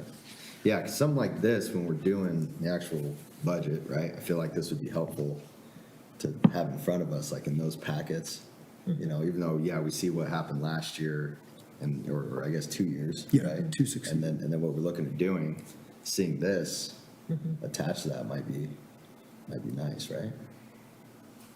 I don't know. we're only required to do 2 preceding years for budget purposes. All right, good to know. Counselor Patton, you had a question? So I think one of the reasons why this is really good is in going to the fact that a lot of times the directors are budgeting for these projects and they don't actually come about. What gets confusing for this group, and over the years have been doing it, it gets really confusing, is they say we're going to do this project, we approve this money, the next year it comes along, all of a sudden it's like, well, wait, where is all this money coming from? Didn't we do these projects? Oh, no, we didn't do those projects. And so every year, as that sort of gets more and more off, we tend to think we have more money than we actually do, when really it's just a project that was supposed to be done 3 years ago, hasn't been done, and so that money just keeps carrying over. And it just makes this whole process a whole lot more complicated. So I like the fact that we're starting to try and get that in line, so that, because I think that was one of the things that we really had to wrap our head around, was not only this anomaly, but also the ARPA funds. There was times where it's like, wait, are we gonna be over, or are we gonna be under? Is someone gonna find a bucket of money under the dais or something tomorrow? I don't know what's going on. So I think this is really good moving forward to try and get these more in line. Yeah, what I just don't like is this very last right here, right, on the bottom, with 5-year average being 24%. Park looks like a fund that could benefit from extra work on capital planning. It's not the fact they did poor work or not enough work with capital planning, it's the fact that that project just didn't happen, right? So that's why my question came up. I'm like, well, what's the point of this? We know why those are low. Yeah. It just means that we could spend some more time on saying one of the parks project is happening, but are we going to spend $3 million on it in one fiscal year, or is it going to be broken up into engineering costs? What's the engineering cost? What's the master plan cost? Or maybe I didn't say that right, master plan. Yeah. But and then what are the excavation costs? And then so that's where it's like, can we get more in line with what are we actually going to expend for that project in each fiscal year? More effective forecast. Yeah. Okay. And that's where we're still working on. That's why we're hoping that 5-year CIP helps generate those thoughts that we had, where kind of mentioned on it before. Okay. Yeah. Great graph.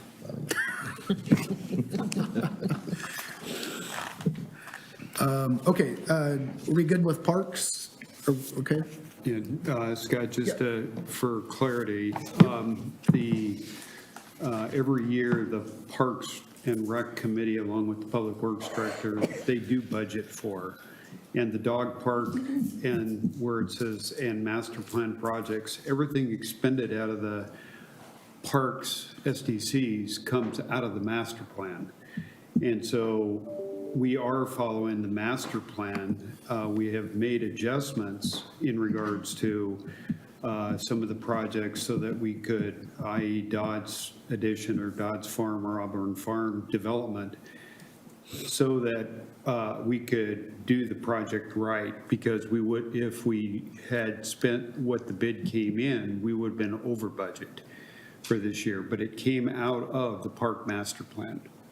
Okay, so these projects, and the dog park is still in the parks master plan, it just got moved down onto the priority from the Park and Rec Committee.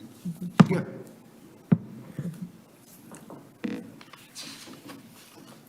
Any other comments, questions? No? Okay. Oops. Transit. Okay, so again, 5-year average in the transit is 27%. We need to be able to note, though, the situation for that is because there has been $1.5 million, I believe, set aside for that new transit office. So we know that the capital projects were supposed to happen, but it's been kind of this is being saved up for this transit office that is now kind of being relooked at.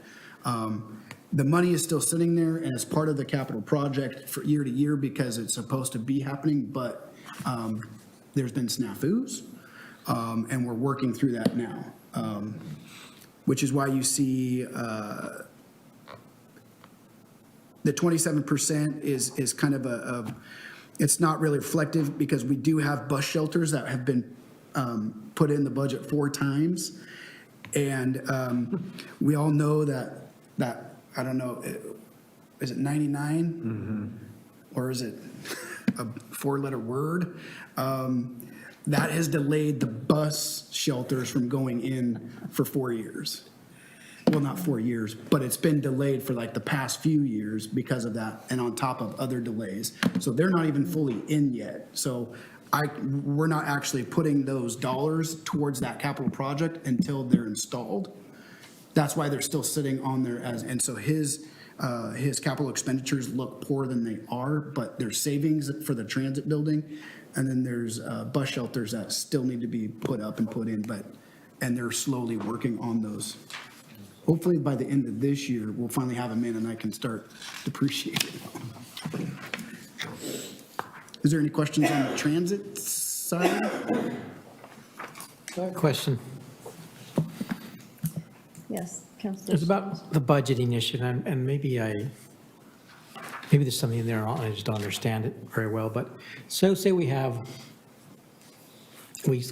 say to ourselves, in 10 years, we want to spend $10 million on a project.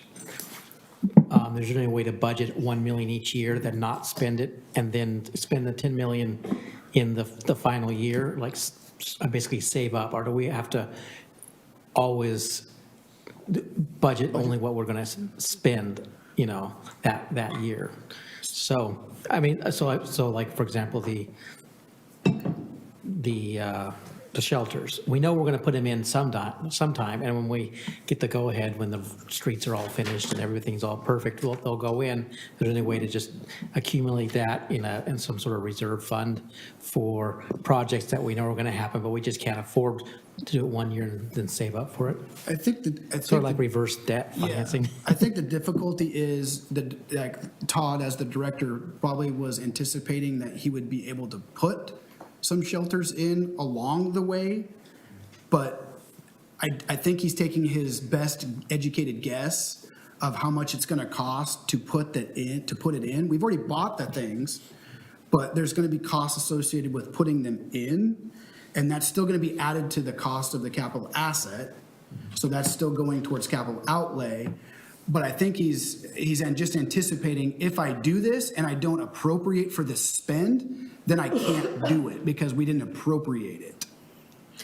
The crux of the problem comes in if we're trying to pad that by, $1 million, and it's only going to cost us $10,000 to put a couple in, because you might think it's going to go. That's the crux of the whole issue with showing these things, is we're trying to hone in on being better budgeters for capital outlay projects. But, Counselor, was your question that, or was it in general, if you Well, know in you general, wanna- if we're going to save up for something, or Right. we have a expenditure that we know we want to make, but the date is uncertain. Right. So we have an uncertain date, but we know that we're going to do it. It was a solution, is it just to put it in the budget every year in case we might? Right. That might be the golden year we spend the money, or is there a way of just saying, hey, we're going to put this aside until we spend Savings it? account. It's sort of a savings account for that item. So there's an item we know we're going to spend it. We have the money to spend it, but the date is uncertain. Right. I haven't seen that practice here yet, but in another city, we were saving up for draining the sludge pond. And that particular city wanted to pay for many of its capital projects. It didn't like debt. And so it wanted to save up for everything. So they would put it in a, designated reserve for it, a special reserve for that capital project, and then put 50,000 this year, 100,000 that year, as they were, as they could find the money, to slowly build up that reserve to do that project with. So it can be done, we Counselor- just haven't done it here. It can be done. We just have, I haven't seen it We're be doing done that here. for the turf. Yeah, I was just gonna say, that's why I've had my hand raised. We have not typically done it here, but we have started the trend, because when the turf was put in on Maple Street Park, I had a concern that it's Right. going to need to eventually be replaced. And Thank we you for should that be reminder. setting a certain amount of money aside every year in parks to be able to pay for that when the day comes that it needs to be either partially replaced or completely replaced.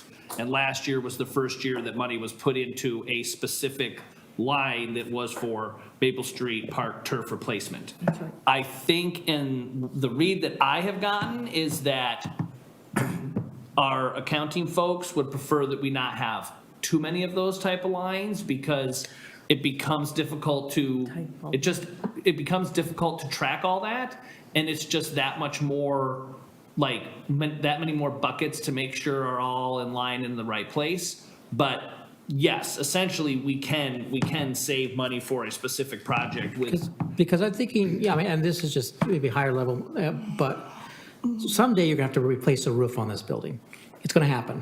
We don't know the date certain, but I assume whatever year that in will be like, oh no, we gotta replace the roof. And it'd be a huge budget hit that year. But would it make more sense to say, hey, you know what? It's a, I don't know, 30-year roof, or 20-year roof. Why don't we just budget the replacement of the roof into the budget? And then when it happens, we're like, oh, okay, now this is the year we'll do it. I don't know, it's just an example off the top of my head, but we do, reserve for the, Yeah. Counselor Waterman? Because we have a reserve fund, right? And we have a reserve account, like a bank account, that where we're collecting interest on. If there was a, like, I don't know how many you can have, but if you had maintenance fund or like, say, like the grass, the thing for the grass, if it was in an account, if we're gonna set it aside anyway, why not collect interest on that as well? So if you're gonna have a rainy day fund or emergency fund or stuff like that, it seems like you'd wanna try to get the most out of our money.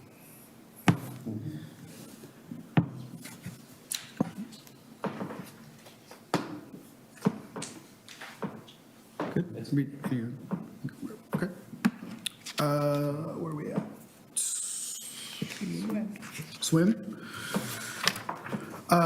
Again, 5-year average is 10%. However, we also know that there were anticipations of capital projects to upgrade the swim center. And so that's where those were being budgeted and appropriated.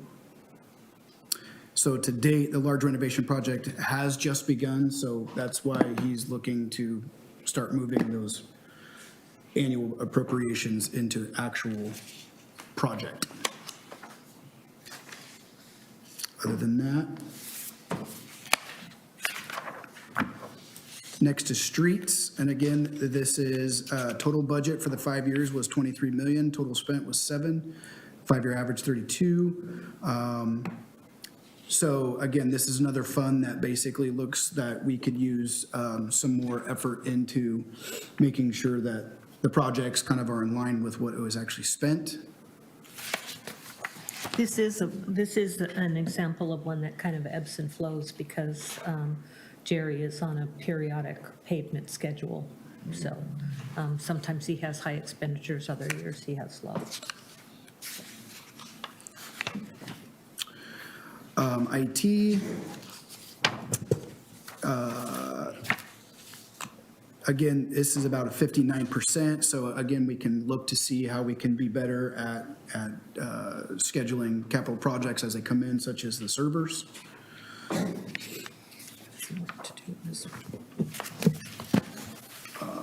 URD, the URD capital expenditures, we're at 63%. This is another area where we could look to make sure that the, again, the capital outlay projects kind of align a little bit better. The sewer combined fund is at 65%. And again, this is just, another fund that we look to see what we can do better at and improve with the capital projects and get a little bit closer with the actual when the budget's coming. So that goes through all of our capital outlay and all of our funds. And again, in total, the city has only spent about 47% of the funds that have been allocated for the projects over the last 5 years. The gap between what gets adopted and what gets spent is pretty significant. So it needs, we're just continuing that focus on having a better planning, and we think it's going to be more beneficial for us as a city. The concern that kind of I see is that when we present something that is at a $3 million range and it doesn't seem to happen, then are we losing clout with the citizens? Are we not in the good limelight with them? We want to be able to let them, tell them that we're going to expand, we want to get this project, but we're going to do this and it's going to take 3 years and not look like it took 1 year. And so again, it's all an education thing. It's all, we're all learning how to do it, and that way we can all move forward and be better at it. And so then basically this kind of feeds into when we do that long-range forecast and we do that results, it's very important for these expenditures because that's what's going to lead into where everybody kind of is freaking out about we're falling off of the cliff. And we'll kind of move into that here shortly. So in summary, we've been going for almost 2 hours. The audit outcomes were positive. We still continue to receive an unmodified opinion for the financials, and we have no material audit adjustments. The result of the mid-year budget is positive. Not everything is, roses. There are some areas we're watching. We're going to make sure that we keep our eyes and ears on those. And then the review of the capital spending trend just still reveals that there's a gap, and getting that gap narrow is definitely going to help us as we move forward with doing better budgeting, and not only that, but also we kind of continue with our next forecast.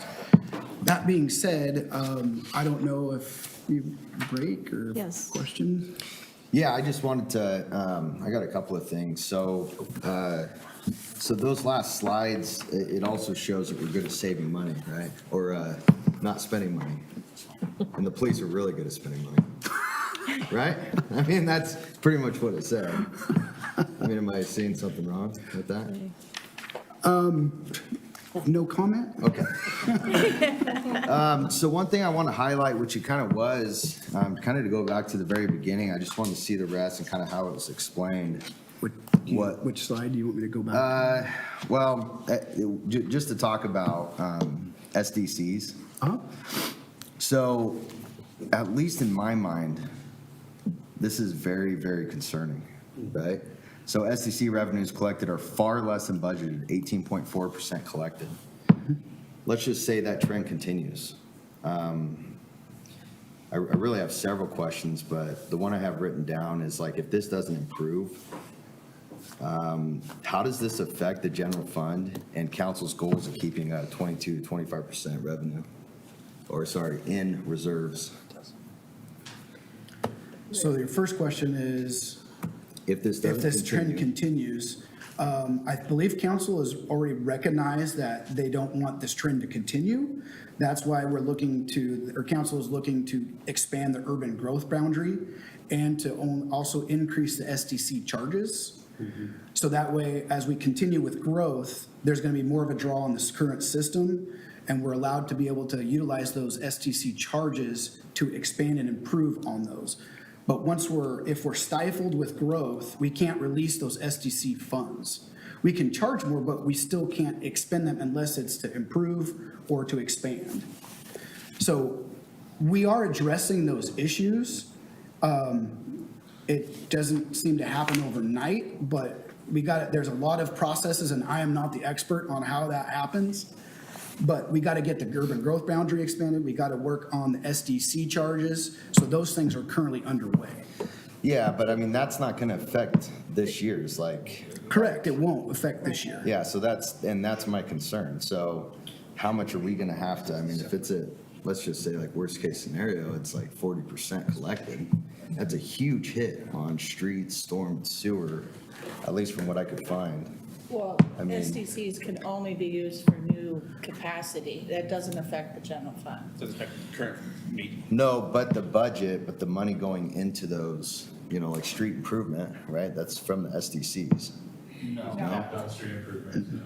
No, so I think it would be good to note that the reserve, and correct me if I'm wrong, Scott, the reserve that the city wants to have is of cash on hand to be able to handle a crisis. And the amount that comes from SDCs is not figured into that portion of the reserve. Because the city, if this building was to burn down tomorrow and we needed to replace it, we could not use SDC funds to do that. So the actual reserve is cash on hand money, where this SDC money, if, let's say we want to build a new road that goes into the industrial park, the SDCs for streets or sewer and stuff could be pulled out of those to build that. But if it's like we need to widen or we need to make repairs to an existing road, we can't use SDC money for that. So they're two very, very separate funds. Now, what he was saying is another point is the SDCs and the amount that's coming in is driven by the number of houses going up and businesses going in, like new construction. And because of interest rates and the fact that we actually probably only have 7 years of buildable land in the city when we should have 20 years worth of buildable land in the city, that is what is driving that down. Plus, we just, at our previous council meeting, found out that Canby, when it comes to most of the neighboring municipalities, charges the least for SDCs of all of them. And so that is going to be a big thing for us as a council, is to start getting those fees up and more in line so that every time someone puts a house in here, we get that money. The other thing that we found was impacting this, and correct me if I'm wrong, is that if a multifamily, like let's say an apartment goes up in the city, they actually pay less in SDCs than a single family home, even though they're putting that much more stress on the system. And so one of the other things that the council is looking at doing is fixing that measure so that if it's an apartment complex, they're actually paying more in SDCs than a single family home because they're putting more stress in capacity of the system. Copy. The bottom line is we can't fix them building more houses. Well, we can't by doing these little things. Yeah. So just. being addressed. Okay, so just so I'm tracking them, SDC transfers, which seems like a big part of these budgets, they don't necessarily affect, worker pay, them being able to fill potholes, stuff like that. Yeah. No. Okay. I'm not so concerned then. Well, I'm glad Jason. Yeah, I saw that. I was like, man, I just don't, I didn't understand SDC. Yeah, no, you got a collective mind of geniuses that have been here doing this, so. No, you're Too giving us much? too much credit. Okay. Went too far. My bad. But it's definitely, it can be very confusing. It's a good I question think to the ask. best way to look at it with SDCs is when, basically think of it as like a giant savings account. Yep.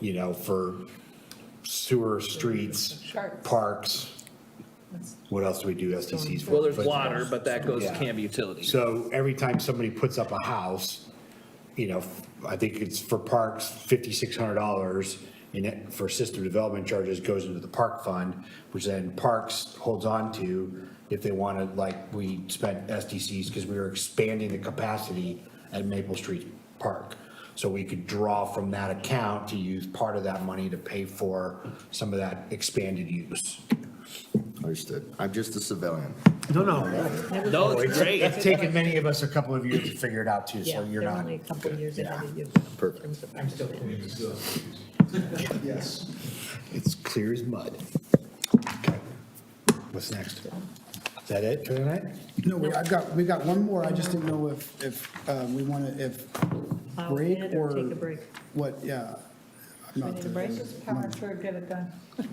I'll be standing up just to. All those, who needs a break? You know where the bathroom is. There you go. I say power through. Sounds good. Right, yep. Yes. Hey, Teresa, thank you for the last. And there's candy. Everybody need candy? I brought some for everybody. Here, pass it.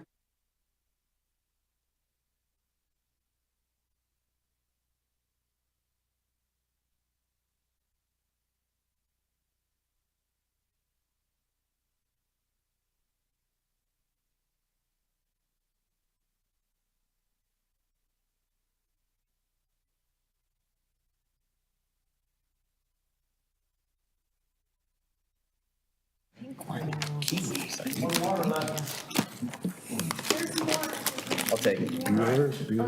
Looks like I'm taking this one. We'll get more. Okay. Thank you, sir. Okay. The power into the Chew these? I've never had these. They're soft. Really? I've never had these. Yeah. Just they're soft. I don't know. Are these like Starburst? Like, how do you eat these things?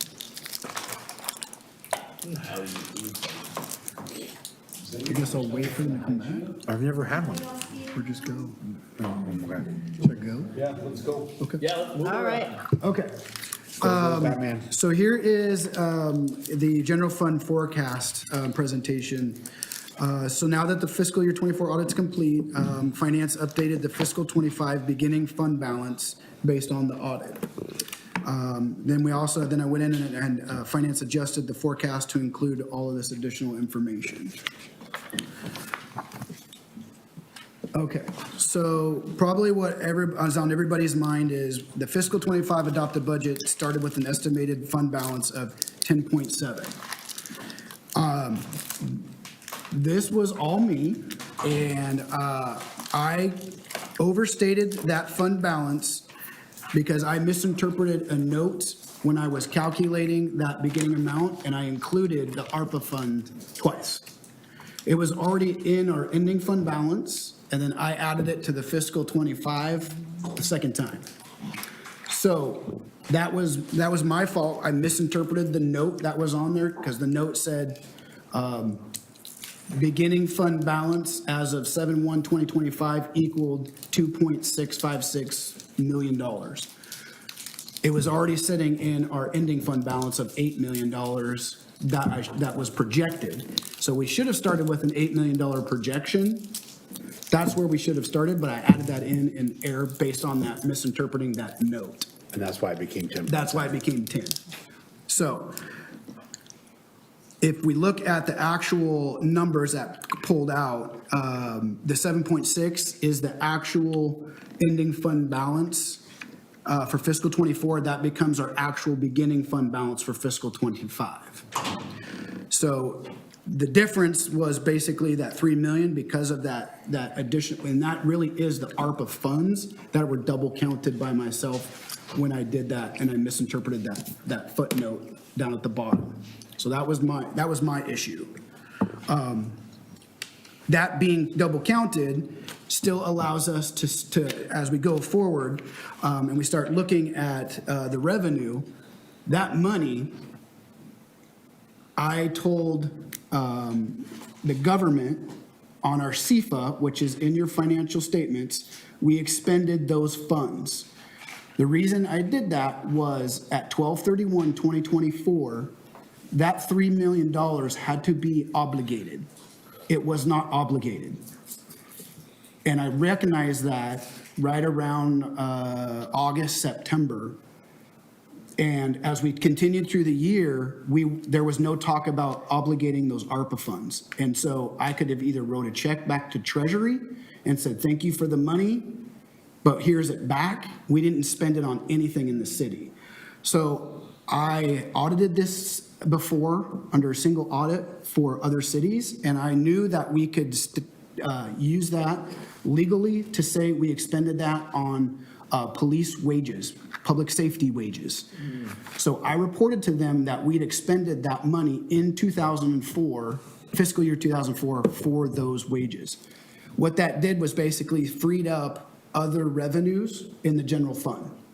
So I had to say we utilized it, but so think of the property taxes for that same dollar amount is still sitting in our fund balance. So realistically, we are at that $7 million dollar amount when we move into fiscal 25. If you look at a history in 2018, 19, 20, 21, the city's fund balance was just under $3 million. When we received those ARPA tranche 1 in fiscal 22, it jumped up almost $2 million. We didn't utilize those funds. The next fiscal year, we got another $2 million, 1.9 roughly. It jumped up another $2 million, but we still didn't utilize those funds. We did a little bit. The issue would have been at 12/31/2025, they all had to be expended by law, had to be expended. But 12/31/24, the federal government told us we had to have a contract in place in order to have it obligated. We had none. So I made the decision to basically say we spent that money. Yes, I made the mistake of adding it again, and that's what gave us the heart attack of why did we have $10 million and then it really shows 7. It was because the 2.6 was added in error from a note I misinterpreted. So that hopefully clarifies why our actual number is 7.6 million, and we should have probably budgeted for just about $8 million. That was the projection I had originally. So we're relatively close. When you look at your budget to actual from this last fiscal year, the actual budget number in the financials, it was 7.6. Either way, we had, the variance was almost $1 million, 966,000. We actually spent less than we said we were, by just about $1 million. That was the variance between budget and actual. And again, if you look at the financial statements under the general fund, it'll show that.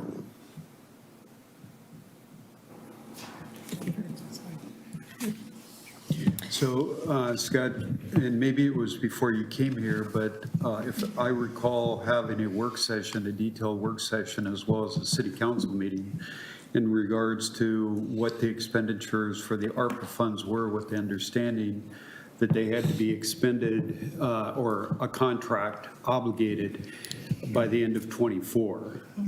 Okay, and so we set that and we expended it, i.e. we still have obligations to those agencies for those ARPA funds. Okay, so whether it's Canby Utility for a hydrant, water lines, we obligated to those agencies that amount. So we still have that responsibility. And in reporting to the federal government, we have to report what we use that for. We can't report that for police wages or public safety wages, because we distinctly had a council meeting where we obligated that ARPA amount. And so I don't know how that didn't get communicated to you. So can I? Yeah. Council cannot obligate the funds. Council can enter into a contract to obligate the funds. If there was no contract entered into, the federal government doesn't care that the council made a decision, because the council can change their mind. If you enter into a contract, you can't change your mind unless you have penalties related to canceling a contract. So even though that you made a decision to do that, which we did, majority of all of those came out of the ARPA funds. So it was just reporting the remaining amount. So the 910,000 or that was supposed to go out this year, that was still ARPA. It was reporting to the government, we had no more ARPA to spend. So the remaining amount after what was already obligated that we got rid of have been spent. Okay. But we got to be clear that the contract, it dictates obligation, not a council decision. Right. Well, for transparency purposes, though, we held that work session and we obligated that money, and we still owe those agencies that money. Okay, so the $3 million, we still have obligations to some of those agencies for that ARPA funding. Because when we awarded that, it was around what you can use ARPA funding for. And a finance director cannot make that change without a policy decision of the city council. So we have, other than $130,000, an amount to the Canby Utility Board, we have allocated those amounts to the fairgrounds, Canby Adult Center. All of those allocations have been made. So all that we didn't do is our internal projects. Okay. And the reason that we didn't spend the $130,000 to Canby Utility Board is because that is a project that is actually SDC eligible, water SDC eligible, and they're waiting to see if the developer is going to put that improvement in before we give them the money. Counselor Patton? I can see where your consternation is, Jim, in all of this, but I think for me, at the time that all this was going on, the city was in the middle of a crisis as far as, senior leadership there had been a mass exodus of senior leadership. There was quite a bit of consternation going on. And so, while it might not have been well, it might have been better for the council to know this sooner. I am just glad that the decision, that we are not going to have to give that money back, that we were still able to give that money into the community where it belongs. And hopefully, this serves as a lesson to future councils of what that sort of turmoil can do internally to these systems. So I see where you're coming from, but I'm just glad we didn't have to pay the money back. Yes. So that, even though those monies were put in for the police wages, so we didn't have to take that money out of the general fund, so that money is still in the general fund to be used for any other projects that we still have Yes. obligations to, It's correct? still there. So it's still there, and we can still meet those obligations. Yeah, it's in a reserve account now. Okay. A reserve line item. Counselor Hensley? Yeah, I have to say, when I first read this report, I had a little feeling of being bamboozled, so I want to know. You added the money in twice in here, I get that. But we also budgeted off of that number, so what is this doing to our 20 to 25% goal of reserves? The goal, it was still there. It's based off, again, the percentage is based off of revenue, not beginning fund balance. Okay, So our revenues are what that calculation is based on. So we're still at that. And it's a budget number, not an actual number. We'll come in over that in actual, because we always have. Okay. That's why the next graph shows us falling off a cliff. And really, that's because the budget number, I have to go off of the budget number of revenue and expenses.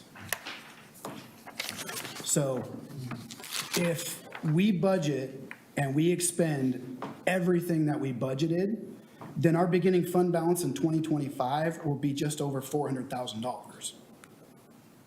Then in fiscal '26, we won't be bringing in enough revenue to cover all the expenses we will have to have. That's when we'll be in a deficit spending situation, fiscal '26. But I'm only going off of the budget numbers. And historically, if you look at it, like I said in the prior slides, we don't ever get to 100% of what we budget. We usually are about that 50% range, 47%. So that's why this looks worse off than it is, because I'm going off of all the things before that, the cliff, are actuals. The cliff is budget numbers. After that is projections. Do I have recommendations on how we outlast the fiscal '26? Yes. I've got some suggestions. They may not be the best suggestions that anybody wants to hear, but that would get us to '27 before we start seeing a cliff. But again, 2025 is all based on those budget numbers of revenue coming in and expenditures going out. And your calculation is all based on revenue, operating revenue, not including beginning fund balance or anything else. That's what the calculation is based on. I would be interested in what the budget officer's plan is to avoid the cliff. So I'll be interested in hearing about that in the budget cycle. Not complete any of those projects, I guess, It's one possibility. right? Yeah, there's, we try to cut spending now with materials and services, 10%. We don't transfer funds to the library that are scheduled to be due. We look to cut FTEs. These are the hard decisions. And did we not see this coming? Every city is going through something right now. That we're not isolated. Yeah. But the thing is County. what we need to realize is 4 years ago, we were at a $3 million budget fund balance in the general fund. We're at 7. We're almost at 8. I think we're losing sight of really, we've done pretty well in the past 4 years. ARPA funds did help, and basically they are still there. They're just classified differently because I had to tell the government we didn't have a contract. And I wasn't writing the U.S. Department of Treasury a check January 1st, 2025 for $3 million. Question for you. So we can still do whatever it is that the council obligated those funds for without a contract, because now it appears we don't have ARPA funds, we got rid of those. And we basically are using property tax revenues that we didn't have to spend in 21, and 22, and 23. That makes sense? So basically, you just unrestricted the funds that were restricted. Counselor Patton? But did it legally. Yes, of course. Of course. So I guess my question is, and yes, all cities, all school districts are now facing some real challenges. The read that I am getting from you is that we as a city are going to face some challenges in the next few fiscal years, but we might not be looking at as steep of a cliff. Yes. And because we have because we typically do not spend the money that we plan to spend each year, we have essentially built up a reserve. And so by now saying, hey, instead of, now we're going to reschedule like what these projects are actually going to be done in, we can then spread that out and lessen the pain. There might still be a little bit of pain, but instead of laying off like 10 people, it might be 2. Right. Or instead of doing a project in 2027, it might be 2010 or something along those lines. Okay. Huh? Yeah, 20, well, yeah, of course. I mean, then we got all the time in the world to save. 2030. Oh my gosh, 2030. Question? Oh, yes, Counselor Davis. So the $3 million deficit, but that doesn't include taking in the economic development director or the other position into next year's budget. So it's actually closer to $3.5 million because we have to budget for that amount for those funds coming into next year's budget. So it's potentially worse than the $3 million. So I'll fast forward here. So that's your URD property tax increment. Over 22 years of having URD, what you'll probably wind up seeing coming in once the URD closes is roughly $1 million+ in property tax revenue. That's going directly to the city. All the other jurisdictions, once they're back on the tax rolls, will get their piece. But coming to the city right now, the calculation is, if it would close today, after 22 years, about $950,000. So that's taking care of what was transferring over, plus a little extra. But we haven't closed it yet, so it's realistically, we can't move the revenue or move the expense without the other, because accounting rules require you to match the revenue and expense. So once that happens, and my research is, so we make our last payment on 6/1 of 2026.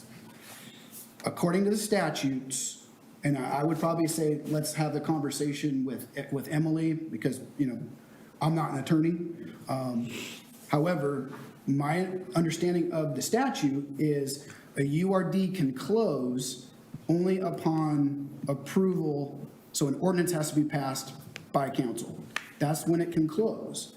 But you can't close it until all indebtedness has been paid. Also, you don't have to close it until projects get done. So if the indebtedness is paid, but there's still projects that are ongoing, you can still finish that out, and then you can close it by ordinance. But that's what my interpretation of the statute is, but I would really recommend that you get Emily's interpretation as the attorney. Okay, so then the revenue, we wouldn't see the revenue until July of '27. For the. That's the tough call, right? $1 million. That's the hard question, because it's about the timing of when it closes by ordinance.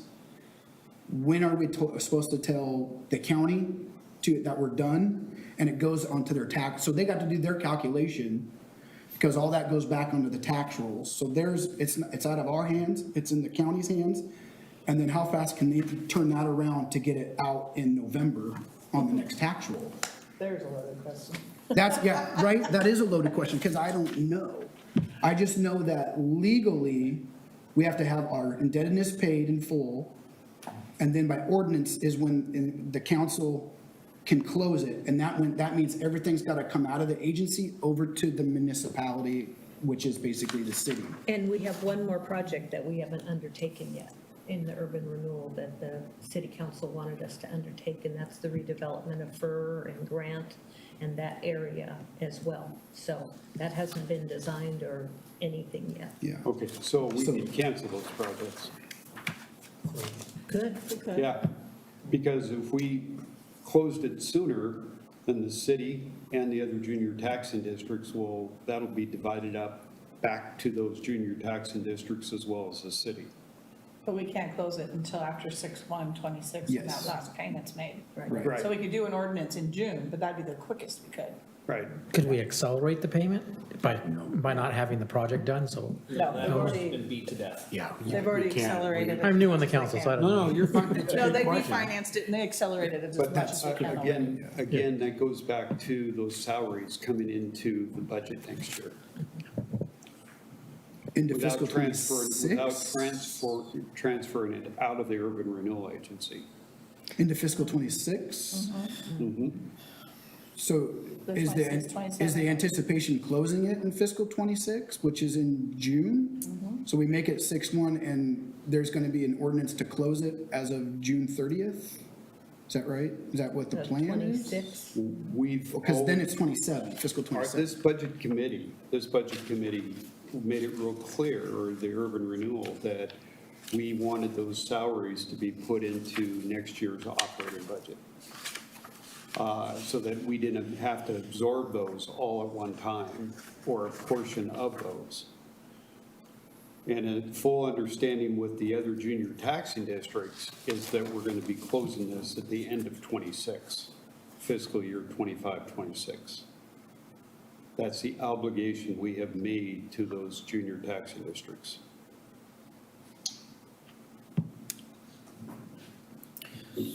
So, I mean, those street projects, I mean, are they able to be done before the close? That's still a year and a half away. We have quite a bit of capital projects on the plate. So I don't know if those projects can get Get 'em designed done. and bid and off. Well, Jerry's trying his best to keep up with the wishes of the council, but he's only one person, and he's really kind of doing this, where he's making it look like he can do it, but I think he's pedaling hard under the surface. So just as maybe I misheard, so we have to for sure wait till the debt's paid off. Yes. But we have the option of keeping it open as the projects are going, but we could close it and then use obviously the money would still be, could we allocate the money and then close it without the project being finished? Or does the project have to be finished before it's closed? Or is that an Emily question? That's why I said, pose that to Emily, Okay. because, my interpretation was the debt had to be paid before it could be closed by ordinance. I've also read a couple of other journals from the League of Oregon Cities and a couple other things where it can still be paid, the indebtedness, but they don't have to close the URD until the projects are complete. That's when they can go and close it. So I guess to me, this would be my ask, is that question needs to be posed to Emily, right? That would be my suggestion, yes. Sooner than later, because I have made it very clear, in spite what some people might have thought that my opinion was on this, that urban renewal district needs to close. What? I know, right? Shocking. Because I want to prove, because I want to prove to the citizens of this city that Canby can be a city that does urban renewal the right way and not uses it as a perpetual cow, milk it forever. That is the reason I want to do it, because my goal is that we have learned from this experience the benefits of an urban renewal district and can possibly do another one in the future with the expanded urban growth boundary, okay? So I am very much interested in getting this closed up, but if we do not do those street projects as part of this thing, they will not get done in the next decade. We will not have enough money to do them. So those projects have got to get done before this is done. And however you have to skin that cat and cook it, you need to figure it out, because the projects have got to be done and this district has got to be closed. It's spin it on the police department. And So I do have one thing, so looking at this forecast and, Jennifer, on summary, just like you said, I appreciate your confidence that it's not going to be that bad with looking at our history. I would like to, because I know council, you guys are busy, and the workings of the city don't stop. So I would propose to somehow put together a special committee to hyper-focus on this, to then give opinion to the council. Obviously, not all of us is better than one of us, and so more opinion, just to be able to help out, give council kind of a recommendation or ideas outside of the normal city council, stuff that you guys do. I don't know how to go about that. I don't know how you would do that, but I think it would be a good idea to mitigate damages from this.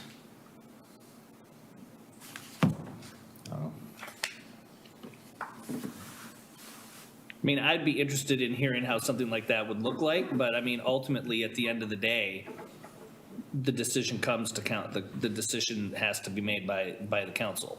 Yeah, the decision's made by council, but, I mean, And if, more ideas from a committee to Sure. help council to say, hey, these are kind of things, some ideas that we had, this is what would happen if you did this, and then get you guys thinking different, I don't know. I think time is of the essence, though, and Yeah. unfortunately, adding another committee will not speed it up. It might just actually slow it down. Well, we should have like at least a Can't the budget committee just brainstorming meet more often? session where we can I can give out my dumb ideas, you can tell me why they're dumb, but at least we can all say that, and then maybe come up with what's not quite as dumb and implement it maybe. I don't know. Yeah, so, and you're right, the time is of the essence, and that's why I was like, well, if we can expeditiously put together a committee, which nothing happens expeditiously at the city, right? I would say, But, It doesn't, it's not expeditious in any government agency. no, not the city, it can be any city. I say we do it pretty good overall. yeah, when we have the budget committees, is there any reason why the budget committee can't just schedule more sessions to discuss specific issues? I'll volunteer my time. I Sean, agree. you're in, yeah? I agree with Paul. I think that I would like to hear from the budget committee, your guys' thoughts. That's what you're here for, moving forward. And so if we need to hold another meeting specifically on this $3.5 million on cuts, because even with the recommendations that Scott gave, you're still looking at just moving it to 27 without making the cuts. And so, but I would like to hear from the citizens, from the budget committee, what your thoughts are.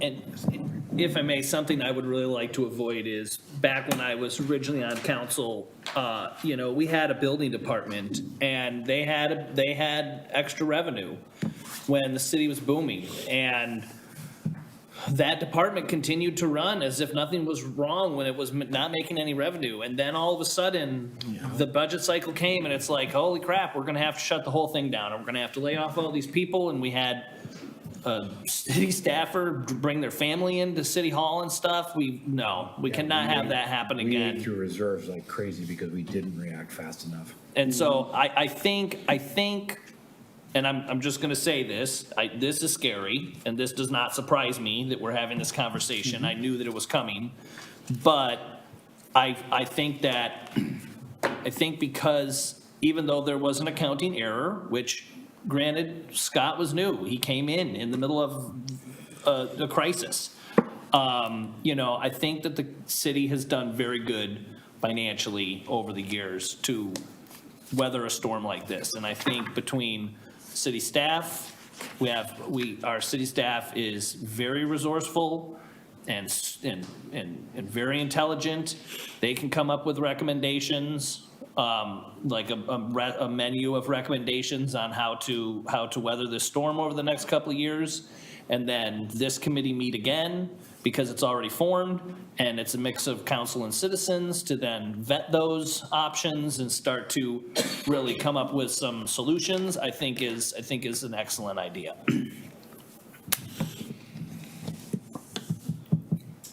I agree. Yeah, I think something I've always wanted to do, and it's kind of more for educational purposes, but also for focusing purposes. The city has a list of services that it provides, and I'm not sure how big that list would be, because you could probably break it down to several different ways, but we have departments, we could do it that way, or other functions that the city provides. And I would think it would be a good idea to have each of us in a work session where we can change our minds and talk about it, sort of rank which are the most important services the city provides and which are the ones that are not as important, because if we're going to cut something, some people say cut everybody equally, but I think the important things should be more important and the less important things less. So, I'm saying I don't know that it just giving everybody a percentage cut would be the best way of doing it, but we'd be forced to do that if we waited till the very end or something of that nature. Whereas if we as a part of the council goals to say what are our priorities, and like I always tell my kids, you can have anything you want, but you can never have everything you want. And so we have to make that the agreement as the council. What are the most important functions? What do we dip in the reserves to save? Which do we say, well, it's nice to have that, that bells and whistles on that car, but we'll just go with the basic model on that particular issue. And I think that discussion needs to have, because I have in my own mind, I have things I value more than other people do, but without communicating that to other people and making my case and having them say why that's a dumb idea for me. So I think a work session like that where we can give these ideas without necessarily having to commit to them on the public in a formal vote, I think would be very useful. Mm-hmm. One last thing I will say is that, something was mentioned about the library. The library has survived, the city has made the library survive on its tax, the money that it gets in for its taxes.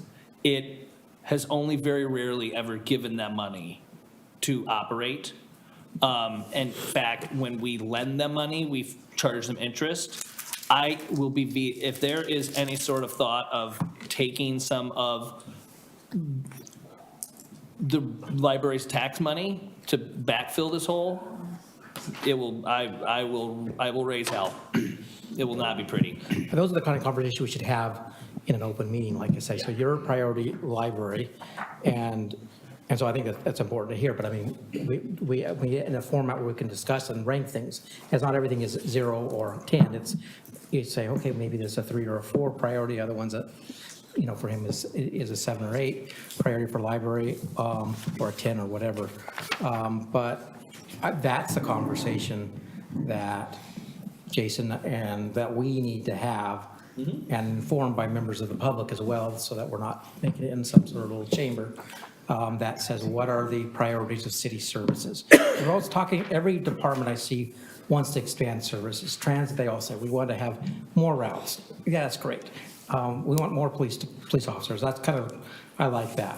But other people say, we always want more of everything, but at a certain point, we have to say, well, what can we live with?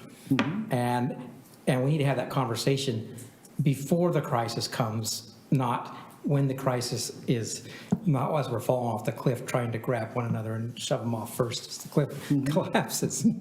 So that's my point. I think sooner, like this year, maybe by summer or something, to have a list of, okay, if we got to make cuts, where does the council want the cuts to make, and are those feasible? Like I say, is it even legal? I mean, kind of thing. Those are the kind of things we have to vet. Just because I have an idea doesn't mean it works. My wife's told me that a lot. Councilor Maldonado, you had a comment? You had it right, yeah. Okay. Scott, you had made mention earlier that you had some ideas that we weren't necessarily going to like, and that we might be able to push that cliff out to 27. Now, is that just pushing the cliff out to 27, or would we be able to shorten that cliff a bit and flatten that line out?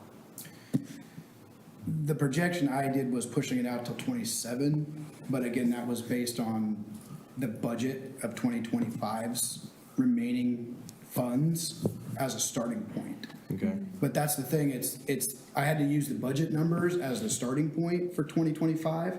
That's why the cliff looks like it's so bad. But you got to take back into reality and actuals, and we've never done a dollar for dollar budget to actual. It's always been less than that. That's why I only could go off of the budget numbers. My recommendation would have been something like 6 FTE have to get, don't fill, for next coming year, you don't fill empty positions for an FTE. Or we look to cut FTE, trim the fat. We start 10% cut on materials and services now. And then, of course, like Jason, he didn't want to have a reduction of library, but the transfer to the library from the general fund would be reduced to like $200,000 or less than $335,000 is I think what it's at. We don't give them the $200,000, they get $135,000. Those are the things that came to my mind right away because it's quick. And those are things that the leadership team does not know about yet. No. I mean, they might now if they're watching. But Cat's out of the bag. we have not had a chance to vet any of these ideas to the leadership team yet. I think it's a great exercise. I would I've done honestly it. love to see something written up, from your point of view, from your mindset, where we can trim some of that fat, and as well as the leadership team, seeing where things can be trimmed, some non-essential type items. I agree with Jesus, my brain's already shutting down tonight. Jason, I don't want to see anything getting taken from the library at all, not even a dime. So it's something that can be presented to us, and we can go over and really dig into it and see where we can move things. And I'd love to see that cliff flatten out a bit. And my plan is to do this in conjunction with the leadership team and build a budget that we bring back to you in May that has some of these cost-cutting measures in them. Okay. I'm sure you've probably thought of this already, and maybe something else that can come back in the main budget is, obviously, it's been said many times, we're not the only city facing this, right? We're not the only ones, counties facing it. Maybe get some ideas from, work collaboratively with our surrounding cities to say, how are you guys going to weather this storm? Absolutely. Yeah. This year. Rising tide sinks all boats. Is that what they say? That thing, like, if we're, like, let's work it together and take some of their ideas too. Yeah. This year, things are bad enough at the, around the state that the League of Oregon Cities actually drafted a revenue toolkit. So it's a brand-new document, and I intend to read it more than I have already, but it's designed to be, to identify all those possibilities for new revenues. So I might just throw out that it probably would be good to put a pin in this so that folks that do watch this don't all of a sudden start to have their hair set on fire. It sounds like more work will come of this. And it might not be as bad as we're thinking, and that's what we need to think about. So I have been doing financial projections for various cities that I've worked for my entire career. And I have never seen a city hit that cliff. So this is good work. This is why we had a mid-year budget review, so that we could, share with you what we're seeing now. And I almost felt like a fraud because I had a mayor in one city that I was managing that said, Eileen, we never get to the cliff. That's because we have these conversations ahead of time and we make these adjustments. And we don't ever get to the cliff. So.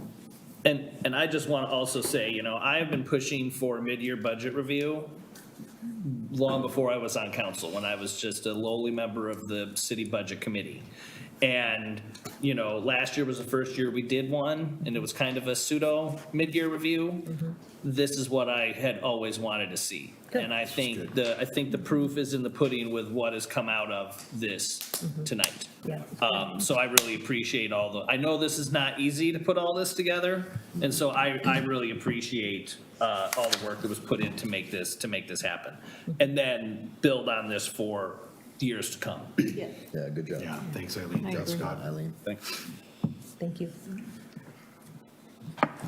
Anybody know kind of what the next step is for what we were discussing as far as the actual budget committee itself, as far as scheduling something out?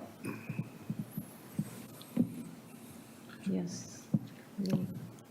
I think we're gonna need to hear back from city staff. We're gonna have to give them some time to do their work and then go from there. And then Yeah. just call another one of these. We have questions that we took down for tonight. We will get back to you either individually or you will see a response to it in the budget as we present the budget. My question for you all, because I'm juggling the next 2 months of work session times, using just the normal work session time, which is 6 to 7 before a regular meeting.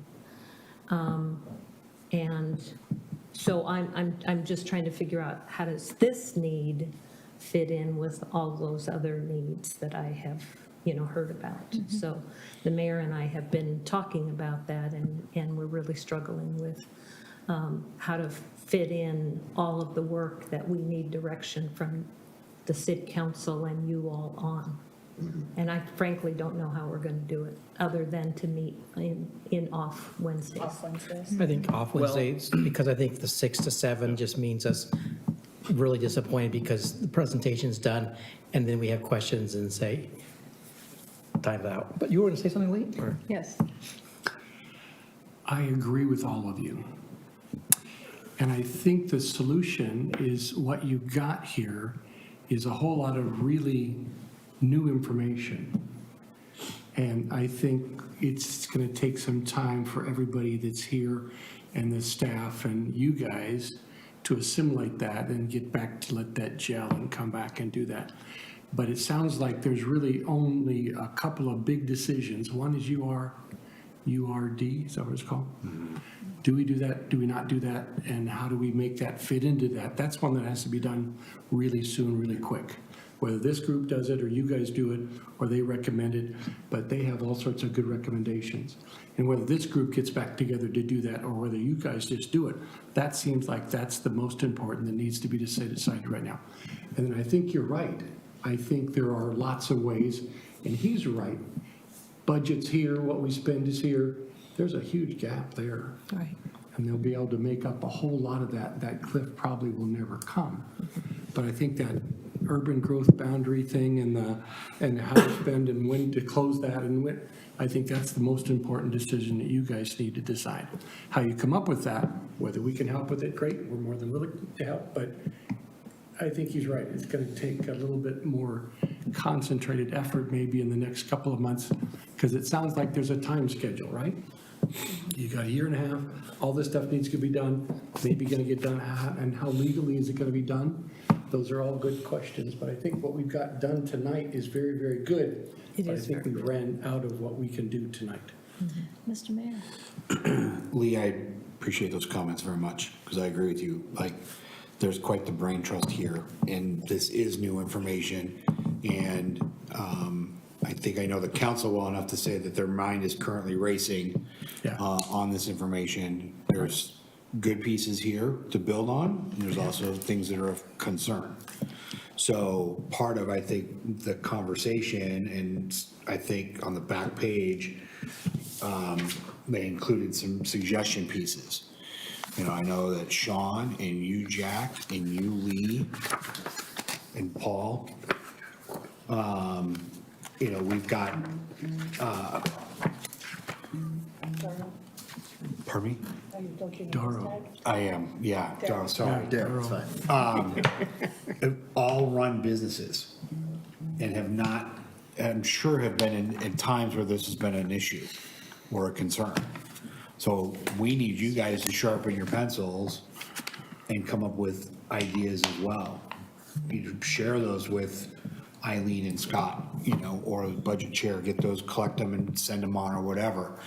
Because I think that's, we know so much and we think we know what may work and what won't work. And we think we know what the community might be able to stomach. Maybe we don't. Not that we, you know, live in an ivory tower and we're, I mean, boots on the ground as well, but we need that input from you guys as well.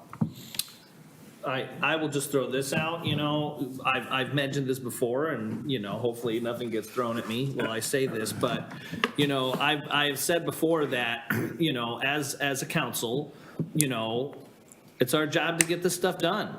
And so if, you know, we can't, I'm still agitated about what happened the other night at the council meeting. If we gotta schedule something on a weekend where we come in for 4 or 5 hours and try and get some stuff done, I say, let's do it. Get enough advance notice that it can be put into our schedules.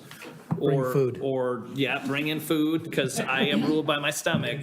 But if that's what it takes to plow through some of this stuff, because we can't just keep letting this build up.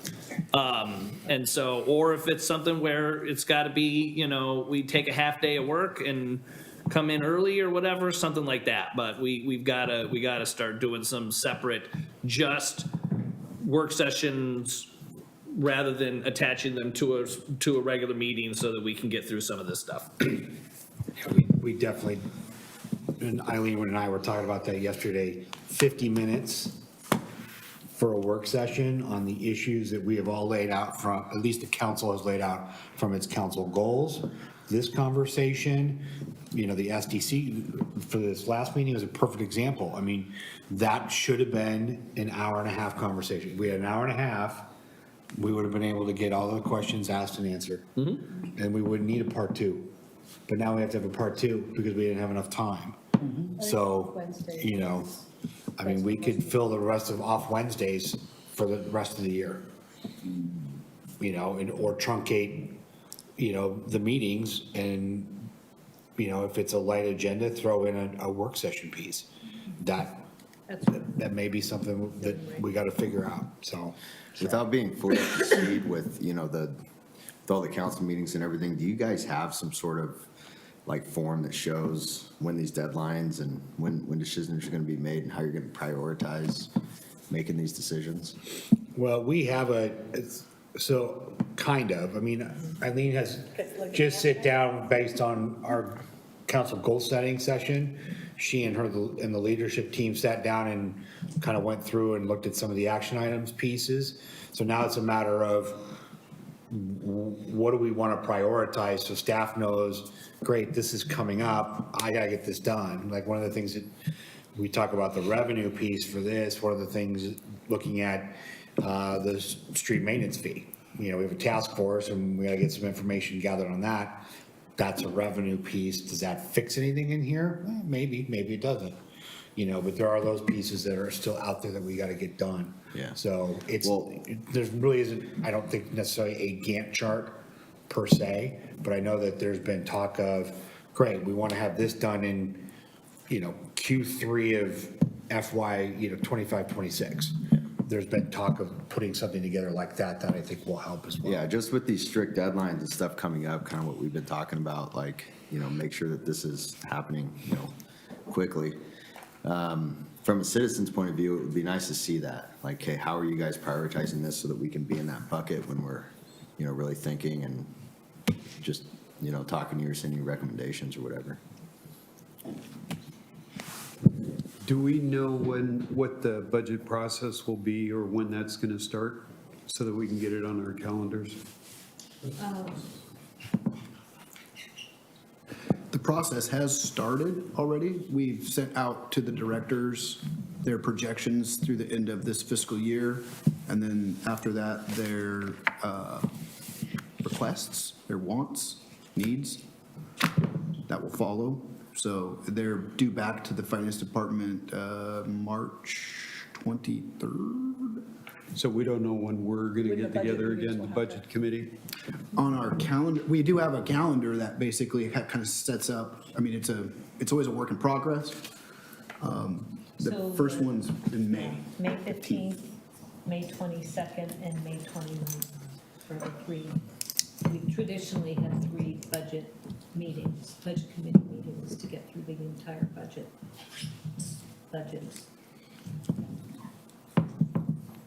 Yes, Counselor Waterman? So kind of back to what we talked about before, I guess that's my concern. We're talking about having to kind of do a little bit of extra legwork here. Are we expecting to do that in those meetings in May, or what are we expecting to meet before May to get some information ready to go for when we get into May? And trying to set that expectation of what we're doing. That's what I'm trying to figure out too. Oh. What is the desire of this committee? Because we're going to be doing a lot of work on just preparing the budget itself. And so if you're going to lay on top of that process, an expectation that there's going to be some kind of additional budget committee meeting, then I'd like to know that. Yeah, because my concern is about, we're saying either we don't do anything this coming fiscal year and it's get pushed off the other one, but if we want to do things, make changes for the next fiscal year, we need to start that kind of now, not wait until the end, because we're not going to have the time. We're going to be putting together operational stuff where we're not going to be strategizing for what needs to change for 25, 26. Yeah, short of getting further direction from the budget committee, we will certainly resort to, suggestions that Scott laid out, tonight, and whatever else we can think of, and we will do our best to put some curbs on the budget. We know that much ourselves already, but, this prioritization exercise suggestion, we're gonna have to go ahead and build the budget this year and reserve some of that prioritization exercise for the next year. Because it takes time to, it takes time to convey to the community that we're not doing something anymore as well. So you can't just say, we're here today and we're gone tomorrow without impacting There's a collective messaging bargaining piece. agreements and everything. So, Counselor Patton? Just real quick, what I would say is, what it sounds like to me is that we are the horse is out of the barn for this fiscal year of making any drastic changes because of how close we are to the budgeting cycle. I guess to me, I would say any changes that can be baked into this year to help lessen next year, I would strongly recommend if we can't have that conversation before this. But I think we need to have the conversation about what the next couple of years are going to look like before we get into the budget. Maybe it's not going to have an impact on the next fiscal year's budget, but to wait until July or August to start having those conversations, I think is too late. So if I can make a suggestion, if possible.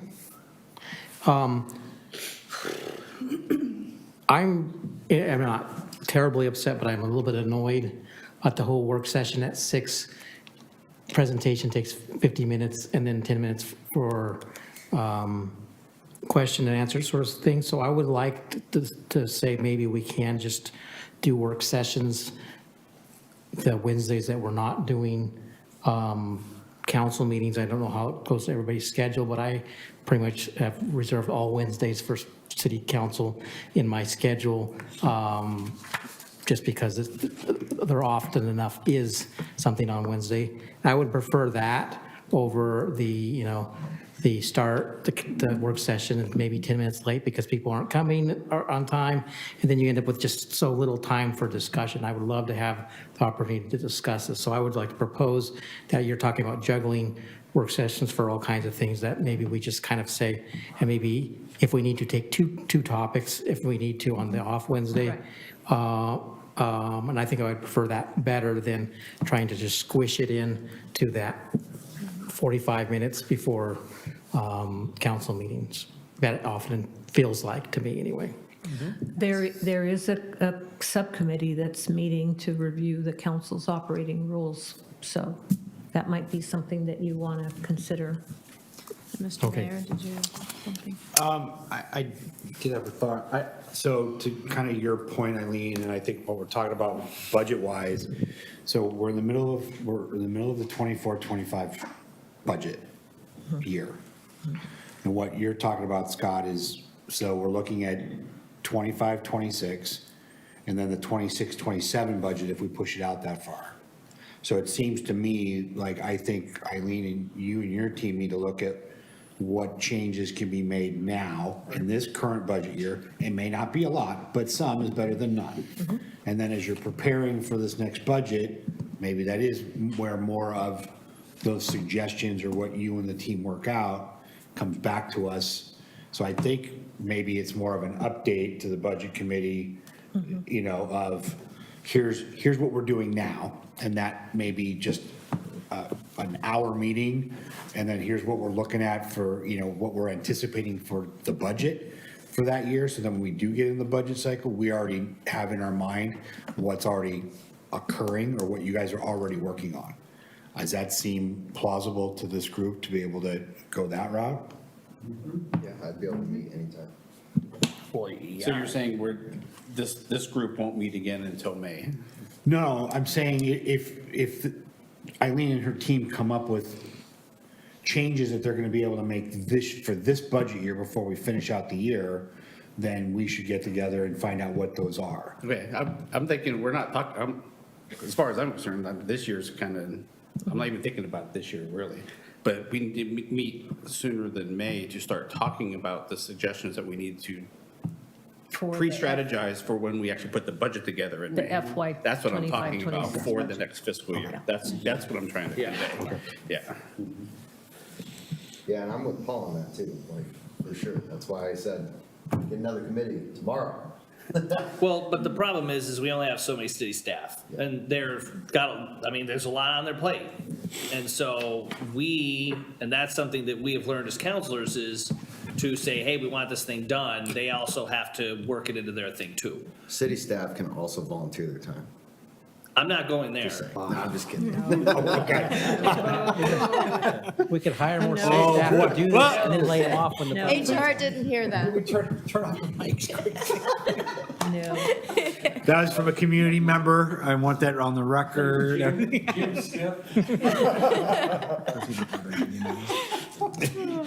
Right. We paid good money to do this volunteer job? I'm not commenting on anything. I think it's pretty evident that we've got 2 collective bargaining agreements, so staff are not going to work for free. I was just kidding. Okay. Make sure. Yeah. Everybody's hairs on the back of their neck all went up. Okay, so we are rummy. It's 10 o'clock. Our viewership just dropped. Are we ready to adjourn? Yeah, I'll make a motion to adjourn. Second. Moved in second. Aye. Moved and seconded, and we're adjourned. All those in favor? Aye.